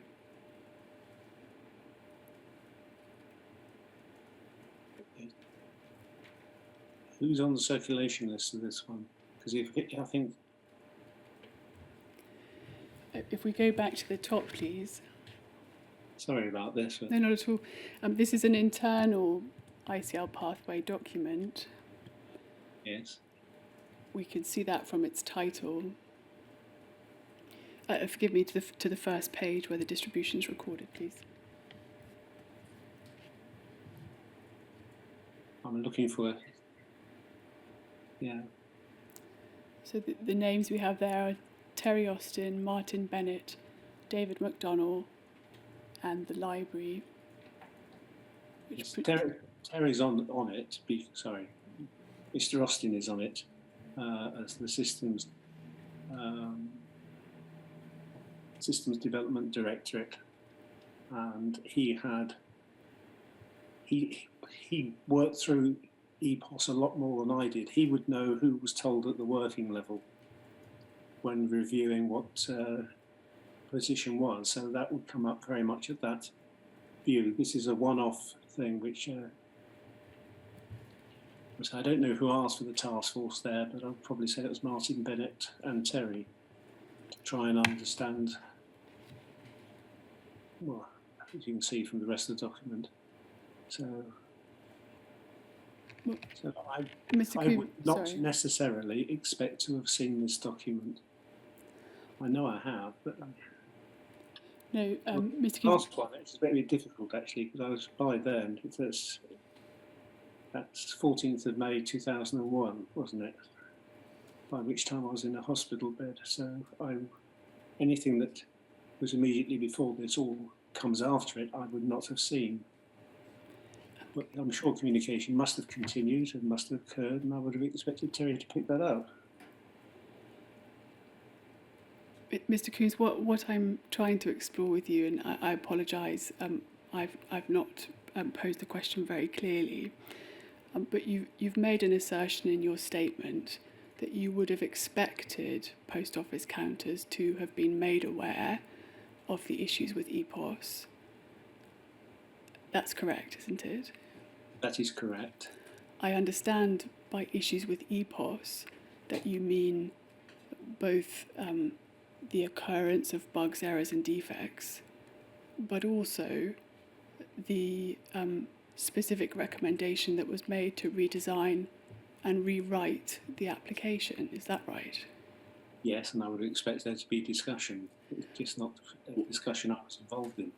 What I'm trying to establish is the basis on which you had that expectation. A number of reasons is one of which is there would be a need to clear through the acceptance type hurdles with that product, and without some movement or change in intention or product, and I don't see how that could occur. It would become a blocker. It all gets tangled up with broader discussions. But I would have expected in review, and I don't know what reviews were going on in development division, but there were reviews which included them requirements and representatives of Popple. I know that occurred, but I don't know if it occurred for this, or whether this was an isolated activity, i.e. not connected into mainstream, but I can't see how it could be. I would have an expectation that this was visible to the customer, either via development or via requirements. Thank you, Mr. Coombs. I understand that it was the practice for each internal audit carried out by ICL Pathway to be supported by a schedule of corrective actions. Is that right? I can't remember specifically, but I would have expected it. We have a copy of the schedule of corrective actions, which was prepared in connection with the CSR Plus development audit carried out in October of 1999. Yes. Please could we show FUJ 000 79783.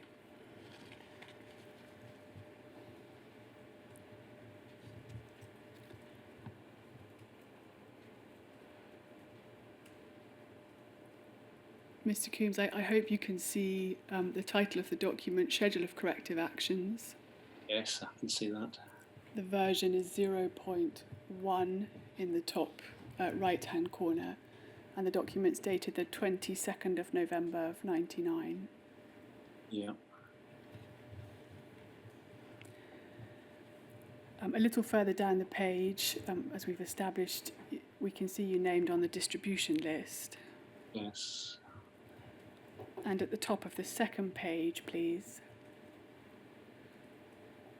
under the heading Document History,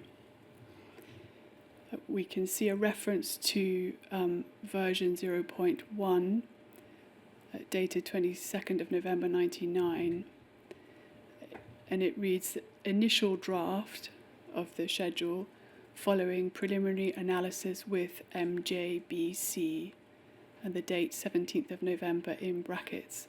Are those your initials? Yes, they are.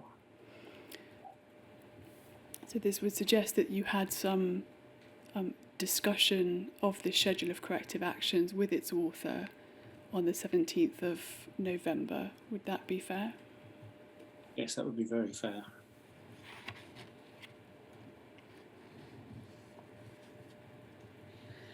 On page 3, please. We can see at point 3 there is a key to plan, what's described as a key to plan, and we see certain terms that they're defined. The term owner relates to the identified owner of the corrective action, and underneath it the term MTM. Where am I looking? I'm looking at key to plan. Forgive me, key to plan in yellow highlight in the left-hand column. I hope you can see the owner. Yes. That's a term used in the plan. It appears to denote the identified owner of the corrective action.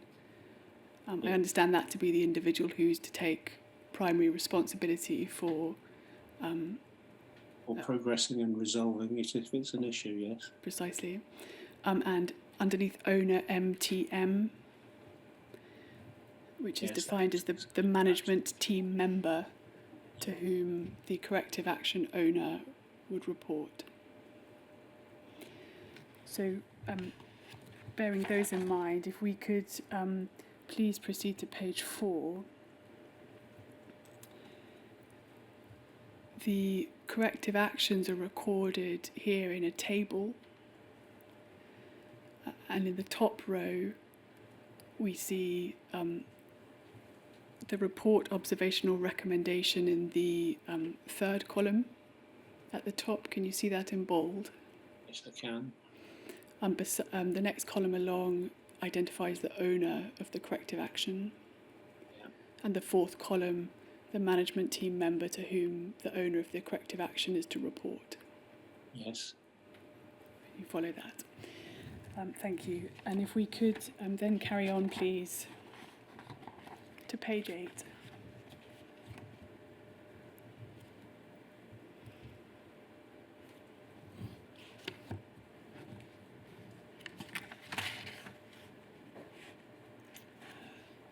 Apologies, it might be the next page. Can we carry on one more page, please? Sorry, there must be a problem with my reference.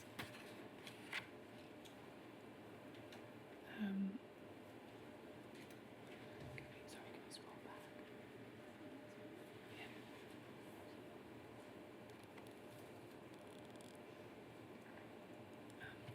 Pop one more page.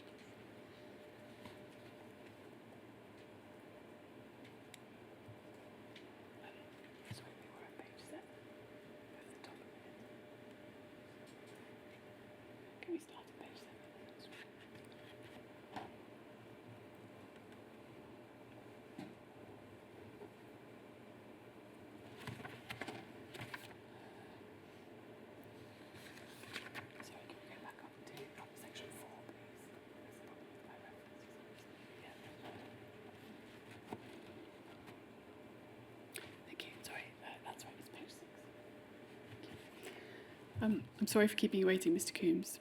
That's okay. Under the heading Report, Observations and Recommendation, Yeah. we can see the commentary there. The first paragraph reads, "The audit identified that EPOS continues to be unstable.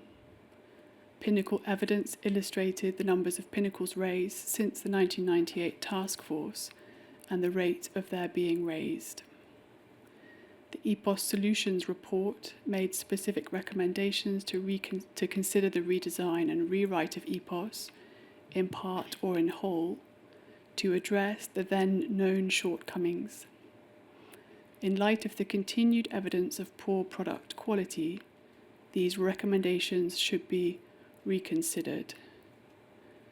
So I think that That's the same as before. indeed that reflects the findings that we saw in the CSR Plus development audit. And this is, remind me, This is called the schedule of corrective actions. Yes, so it's the follow-on from the CSR audit. Precisely. And if we look there in the fourth column along, the owner of this particular action is recorded as TPA. Is that a reference to Terry Austin? Terry Austin, yes. And under the next column, the management team member who's been identified as the individual to whom the owner should report, we have two initials, JHB. The first is, would that be John Bennett? That is John Bennett. And the second are your initials? Yep. MJBC. Yep. Thank you. In the final column, please. Oh, sorry, the penultimate column, under agreed action and commentary, we see a number of dated entries. The first of these is dated the 17th of November. It provides, "This action falls within development, but requires higher level drive. Has links with CS." Would that be a reference to customer services? That would be relevant to customer services. And BD? Would that be a reference to business development? But that is, if I'm reading this correctly, because we're still on EPOS, there was an expectation or a possibility of part of the business developing forward by offering services to other people around an EPOS type situation. So it was seen as a potential. In business development, we're looking at that, and business development, as far as I'm concerned, do not exist. I refuse to accept they existed because I was just focusing on the programme, not on what we do post-programme. That was not my remit. So they could put that in any action to me as much as they like BD, and they would all know that they would not get a response unless Mr. Bennett wanted to, hence his name on this other list. Against that entry dated 17th of November, we can see that we see your initials again, MJBC, to speak with TPA direct. Yes. Can you see that? So it appears that you, Mr. Austin, you were in discussions with Mr. Austin as to how to action this recommendation on or around the 17th of November of 1999. Yeah. I think that follows from what we can see here. Yes. And then in the following entry, dated the 25th of November, albeit it's not entirely clear who's made this entry, what we see recorded is work on AI 298, which was the acceptance incident relating to counter lockups and freezes, identified that... Could you just run back through that? You've lost me as to which documents. Yes, of course, forgive me. So we're looking at the column entitled Agreed Action / Commentary. Yeah, that's the one that's been magnified for me so I can read it. Exactly. That's one of several columns in the schedule of corrective actions. Yes. These are agreed actions and commentaries against the recommendation to reconsider the proposal to redesign and rewrite EPOS. Yes, and these are all the ones that come under 4.2.1. Precisely. Yeah, right. Sorry, I'm with you now. Not at all, thank you. So the entry on the 25th of November reads as follows: work on AI 298, which we've discussed earlier in your evidence as an acceptance incident relating to counter lockups and freezes, identified that majority of problems, and in brackets approximately 80%, were to do with error and printer error handling. Daily meetings had been instigated. TPA of view that while original code had not been good, it would be difficult to justify the case for rewriting now. Yes. Does that entry resonate at all with you in relation to your recollection of your discussions with Terry Austin at that time?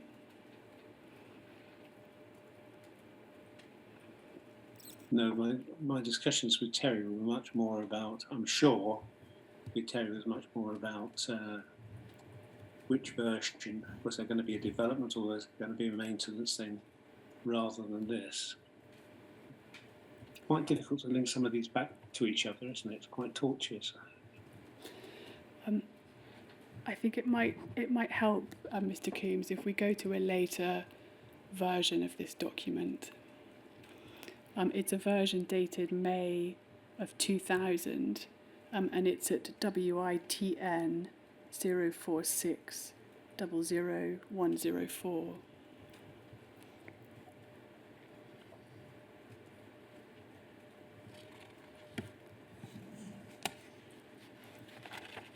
Version 2. Yes, so we see in the top right-hand column, this is version 2.0, produced on the 10th of May.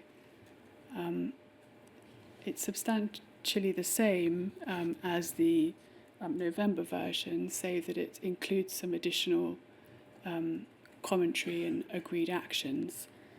If we could scroll down to page 7, please.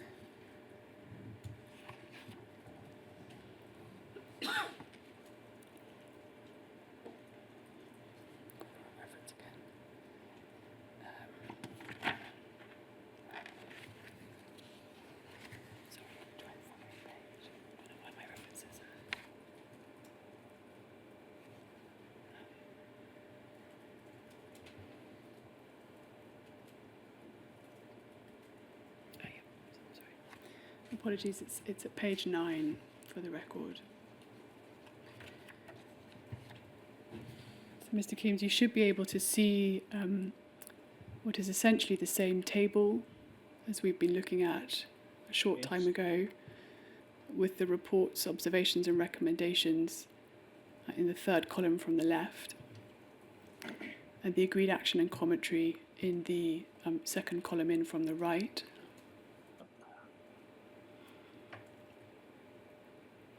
We've discussed very briefly the entries of the 17th of November and the 25th of November. If we carry on, please, to page 10. Well, before you do, can I just finish reading something? Yeah, please, by all means.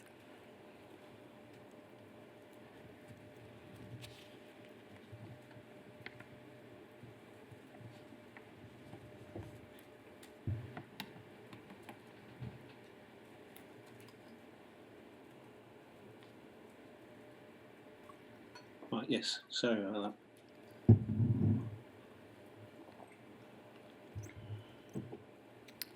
I think you've said that the entry dated 25th of November, forgive me, doesn't assist particularly in recollecting what you discussed with Terry Austin at the time in relation to this recommendation. Is that right? yes. What we can see on the following page are some further entries. The first is dated the 8th of December. Yes. it records that JH requested statistics on fixes delivered to live from RM. Would RM be a reference to release management, do you think? Don't recognise it as it's for a man, so I would assume it's a person, so I would assume it's release management. It says also Is it possible just to go right a little bit? So the blown up bit, I'm missing the right hand side. That's about 5 or 6. That's it. Thank you. The dates weren't showing, so. It also says at the first entry dated 8th of December, also informed TPA, Terry Austin, that requires agreement of MJBC before this can be closed. Yes. So we had earlier a recommendation from Terry Austin that there wasn't a proper case for redesigning and rewriting the EPOS code, and that the recommendation should accordingly be closed. But it appears that was subject, that recommendation to close the action was subject to your agreement. Right. Does that seem right? Yes, it was, and initially I wasn't happy. Trying to remember what happened. A further entry, sorry, Mr. Coombs. No, it's okay, carry on. A further entry on the 8th of December records your initials MJBC confirm that unless RM statistics contradicted reports provided by PJ, which I believe is Peter Jerram, Yes. the recommendation could be closed. Yes. Do you have any recollection of that? I have the recollection of the discussion with Terry.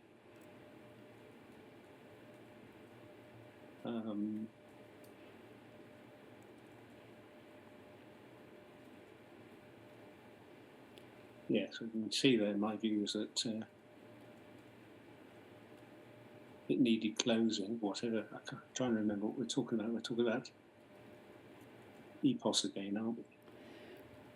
Yes, there appears to be some consideration as to whether or not the volume of pinnacles and fixes was such that it was right to approve closure of the report. Does that seem broadly? It now rings a bell. The question was quite a simple one, and that is, had the number of errors that have occurred reduced in volume of those coming in, and had sufficient been cleared in the key, including in the key areas, for us to close the report and continue with the product? I've forgotten this one completely. So that appears to be the position as at the 8th of December, namely that inquiries needed to be made as to the volume of pinnacles and fixes in order to ascertain whether or not it was proper to close down this recommendation. The next entry on the 7th of April refers to an email to you, MJBC, Terry Austin and Peter Jerram, providing details of RM EPOS fixes to live. So they provided the information. It appears that was provided as requested. Yeah. And the email asked for confirmation that matched PJ reports. Really asking for confirmation as to whether that matched Peter Jerram's reports. If it does, then we'll close. The next entry we see is dated the 3rd of May. Hold on to this. Yes, 3rd of May. That records that a reminder email has been sent to the above, which I assume that means you, Terry Austin and Peter Jerram, Yes. seeking early response. Based on the same day. Chased on same day. So that's approximately 1 month later in early May.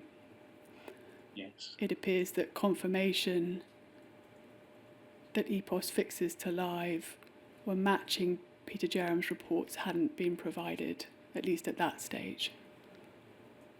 Is that a reasonable inference? Yes, I'll hold that thought while you continue. Thank you, Mr. Coombs. Finally, an entry dated the 10th of May, which records the following response received from MJBC. And the following entry is in quotation marks and therefore presumably reflects the content of an email or a conversation you'd had with the author. Yes. It says, as discussed, this should be closed. Effectively, as a management team, we have accepted the ongoing cost of maintenance rather than the cost of a rewrite.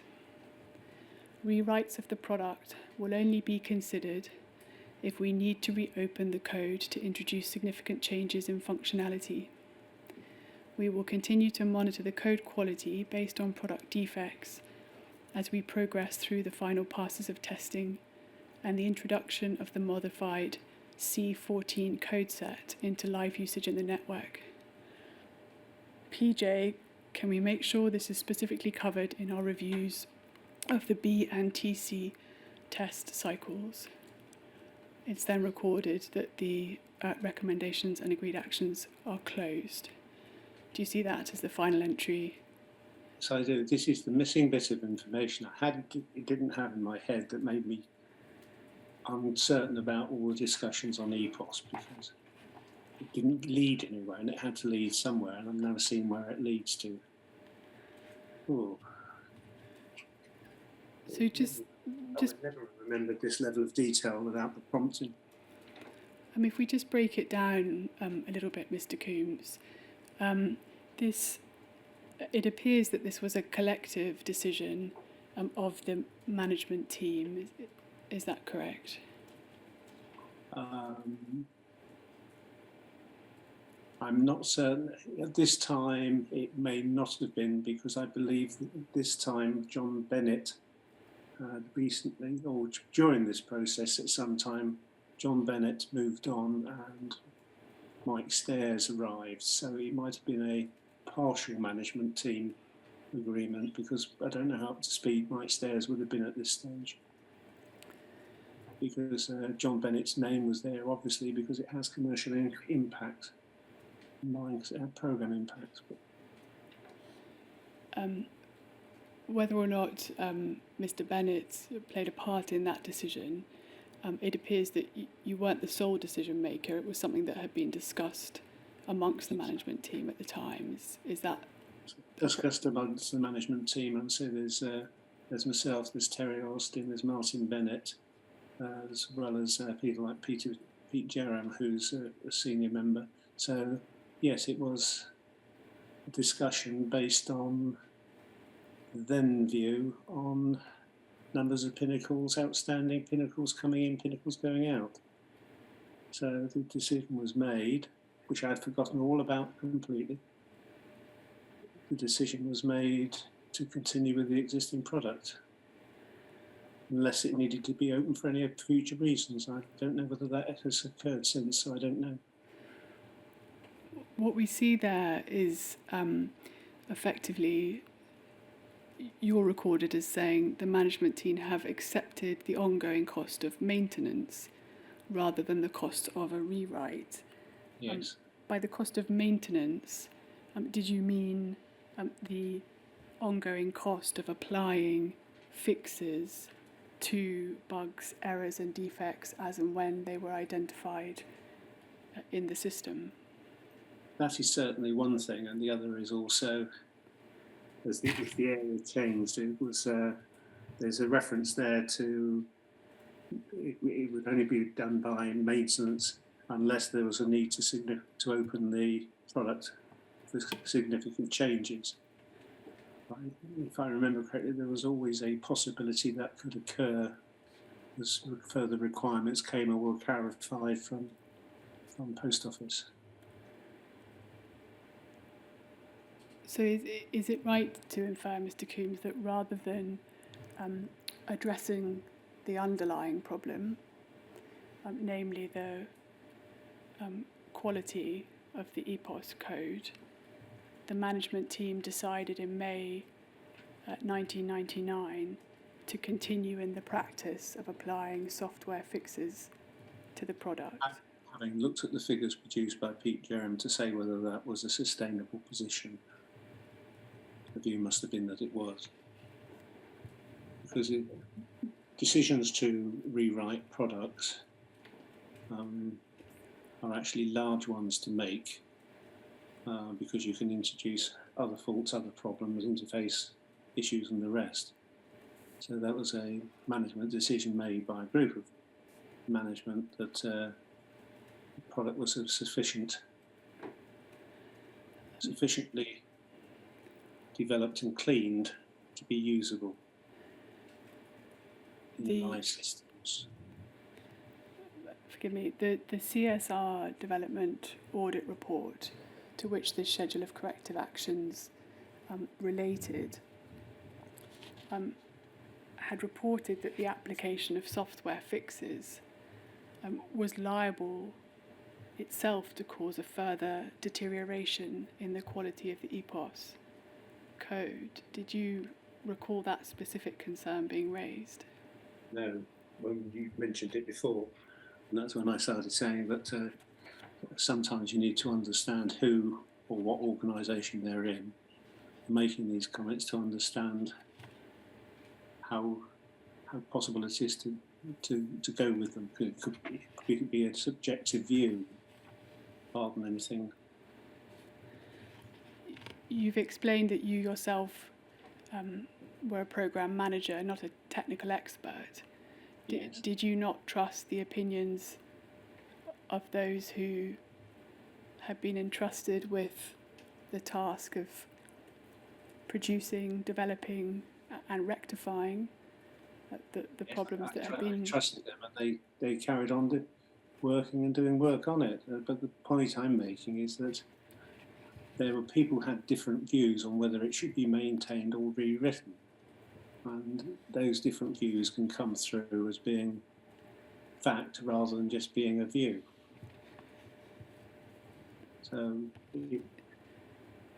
given that there's the outcome of work done from Pete Jerem and Release Management's information that eventually came to the conclusion it was sustainable, yes, that might appear to be at odds, and it might indeed be at odds with the previous statement to do with code degeneration, but that was known. And the overall view that came a management decision was that the interests of the programme and hence pathway were best served by actually continuing with it on the maintenance basis that I mentioned.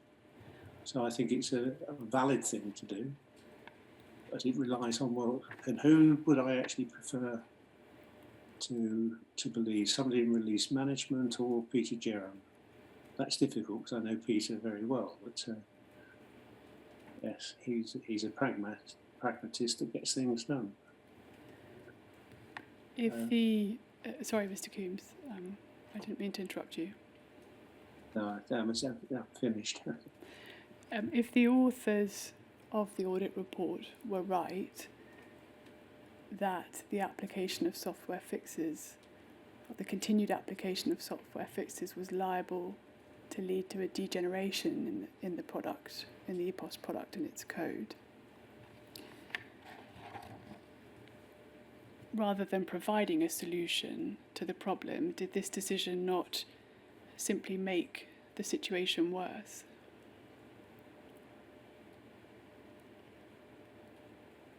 A situation of doing maintenance on a product, or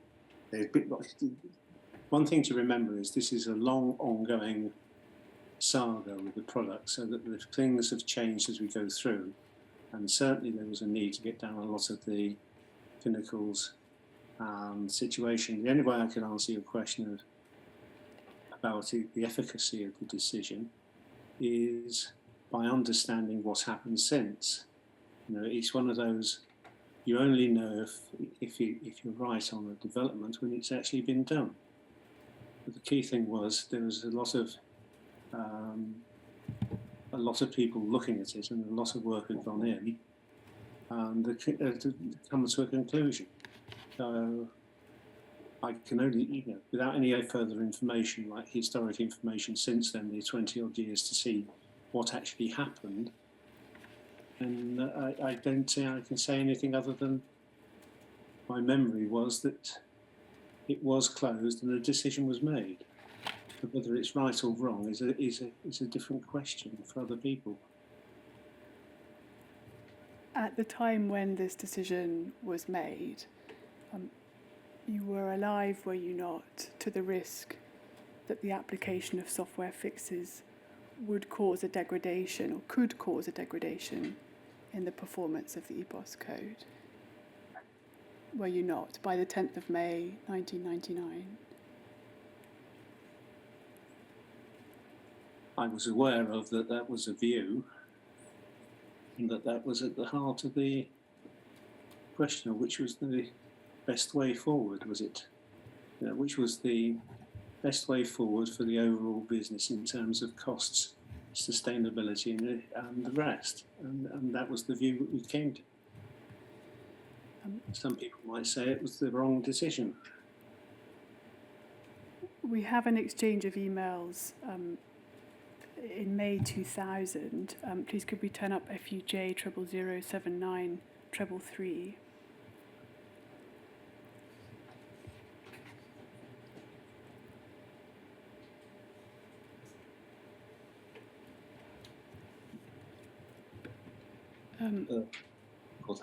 That's better, thank you. Thank you very much. Mr. Coombs, we see the first email, or more correctly, the last email in the chain is dated the 10th of May 2000, sent at 6:28 p.m. It's from you to Terry Austin and Stephen Muckow, I believe is the correct pronunciation. Yep. It reads, and forgive me, the subject of the email is the current issue on C14 EPOS. Yes. Do you recall what C14 EPOS was? I could not tell you how it differed from any other EPOS. So, I believe it I was. don't understand the C14 bit. I believe it was a new software release relating to EPOS that was due to be implemented as part of the core system release plus. Does that ring any bells? None at all. If we look down to the body of that email, it reads, Steve, as a group, we need to address your concerns. Can you please add these to the migration meeting you're calling for the week I return from leave? Mike C. I think to understand those concerns, to what you're referring, we need to scroll down to the email from Stephen Muckow, which is dated the 27th of April. We can go down a little bit further, please. 27th of Thank April you. 2000. Yeah. That's right. We can see that timed at 19:15 on the 27th of April from Stephen Muckow to you and Terry Austin. It reads, Mike, Terry, please see below, report from Pat Lywood on C14 implementation. I am particularly concerned with the risks of degraded counter and cache account performance and of code regression between C13 and C14. Also, given the dependence on post office backfill training, but without the benefit of experience of post office PONU, which I think is Post Office Network Unit's track record on this activity, there must be significantly increased risk that HSH, the help desk service performance against SLAs, will be severely impaired. Regards, Stephen. And forgive me, if we scroll up then, please, we can see Terry Austin's response on the 10th of May, shortly before your own.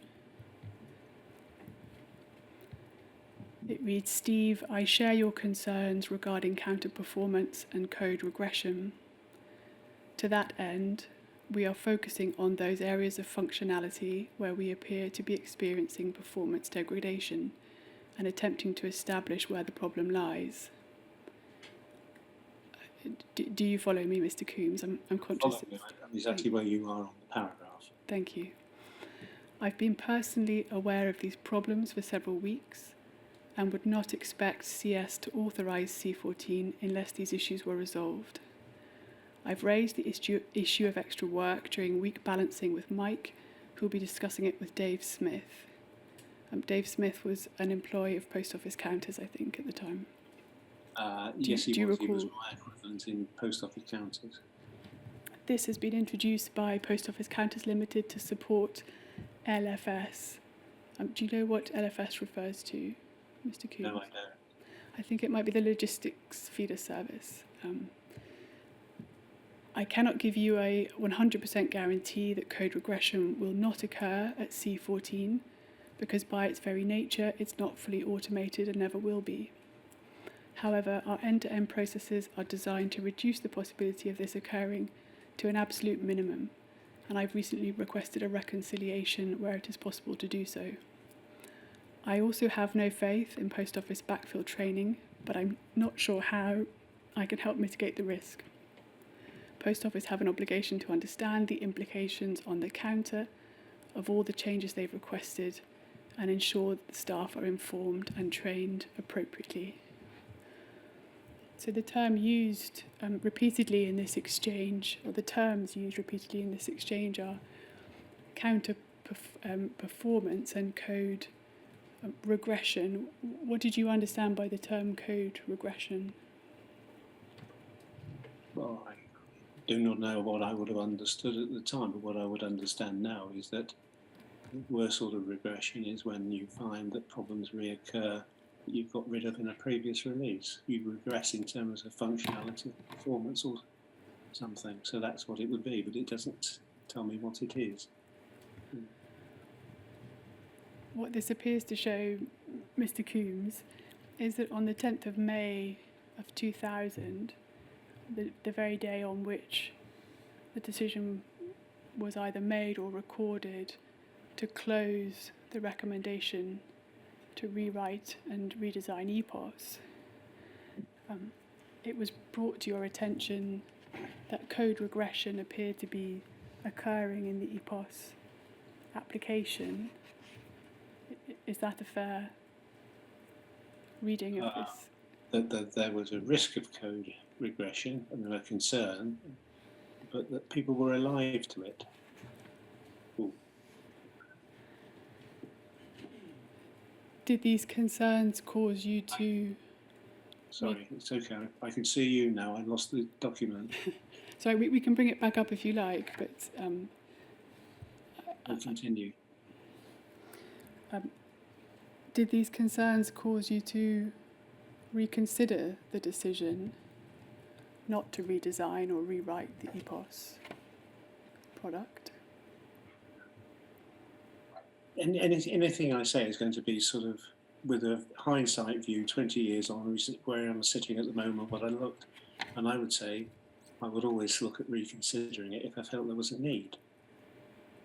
Okay, but what I don't understand sufficient of is the nature. What I would have done is had a discussion with Terry and Steve and tried to understand the concerns that were coming in and whether it's been deemed to be real. So code regression happens. Sometimes it's a nightmare, sometimes it's not. And, you know, I see where you're coming from in terms of what you're actually showing is concerns about EPOS, which is a fundamental product, and I understand why. But I don't really see what else I can add on that one. Because yes, I would be not happy about the fact that there was a regression going to be found, and I would do something about it with the people there. How successful that would be, who can say? The decision has been made, and it took a long time to take a decision, so if I was given that today in front of me as an option, would I doing a new product, I might, but not until I've done a lot more work and understanding whether the improvements implied by Pete Jerram and through the group have been proven to be right or not. So it would have required more work. So no, I think it would be a bit premature to imply that there was regression because somebody said there may be regression in the future.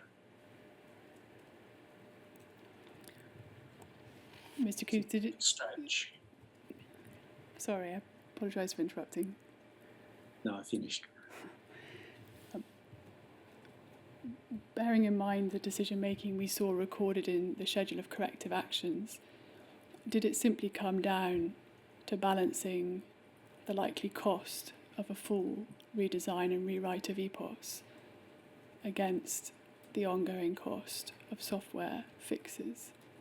Is that what was ultimately determinative of this decision? That was, I believe, effectively where we ended up. The decision was made that the product was sufficient after all the work that had been done looking at it and trying to improve it. Move forward and was the best option, because there is always a risk when you start redesigning a product from scratch, especially in an environment we were faced in where there was problems with requirements creep from when I first got along of if anybody went near code to open it, then another idea would come from somewhere amongst the sponsors of a development that would be useful. So you also took that into account.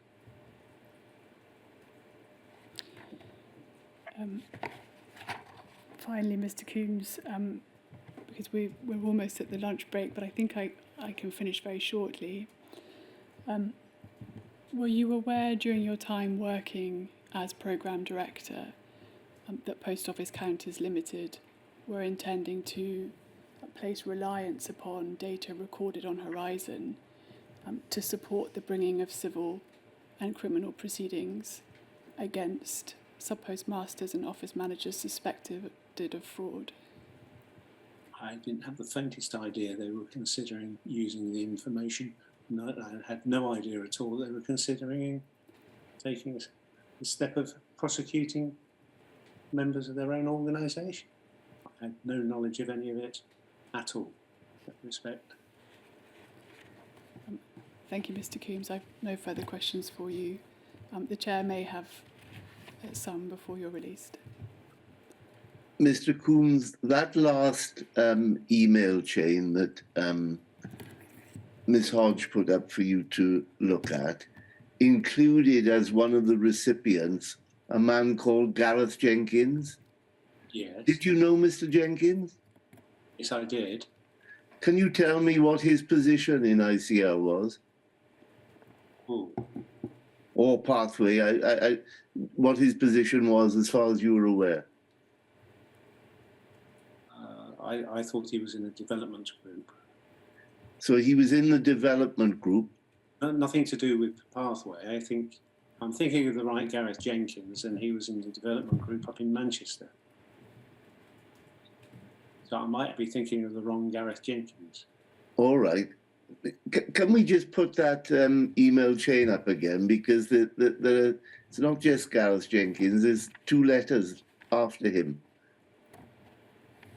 Let me just...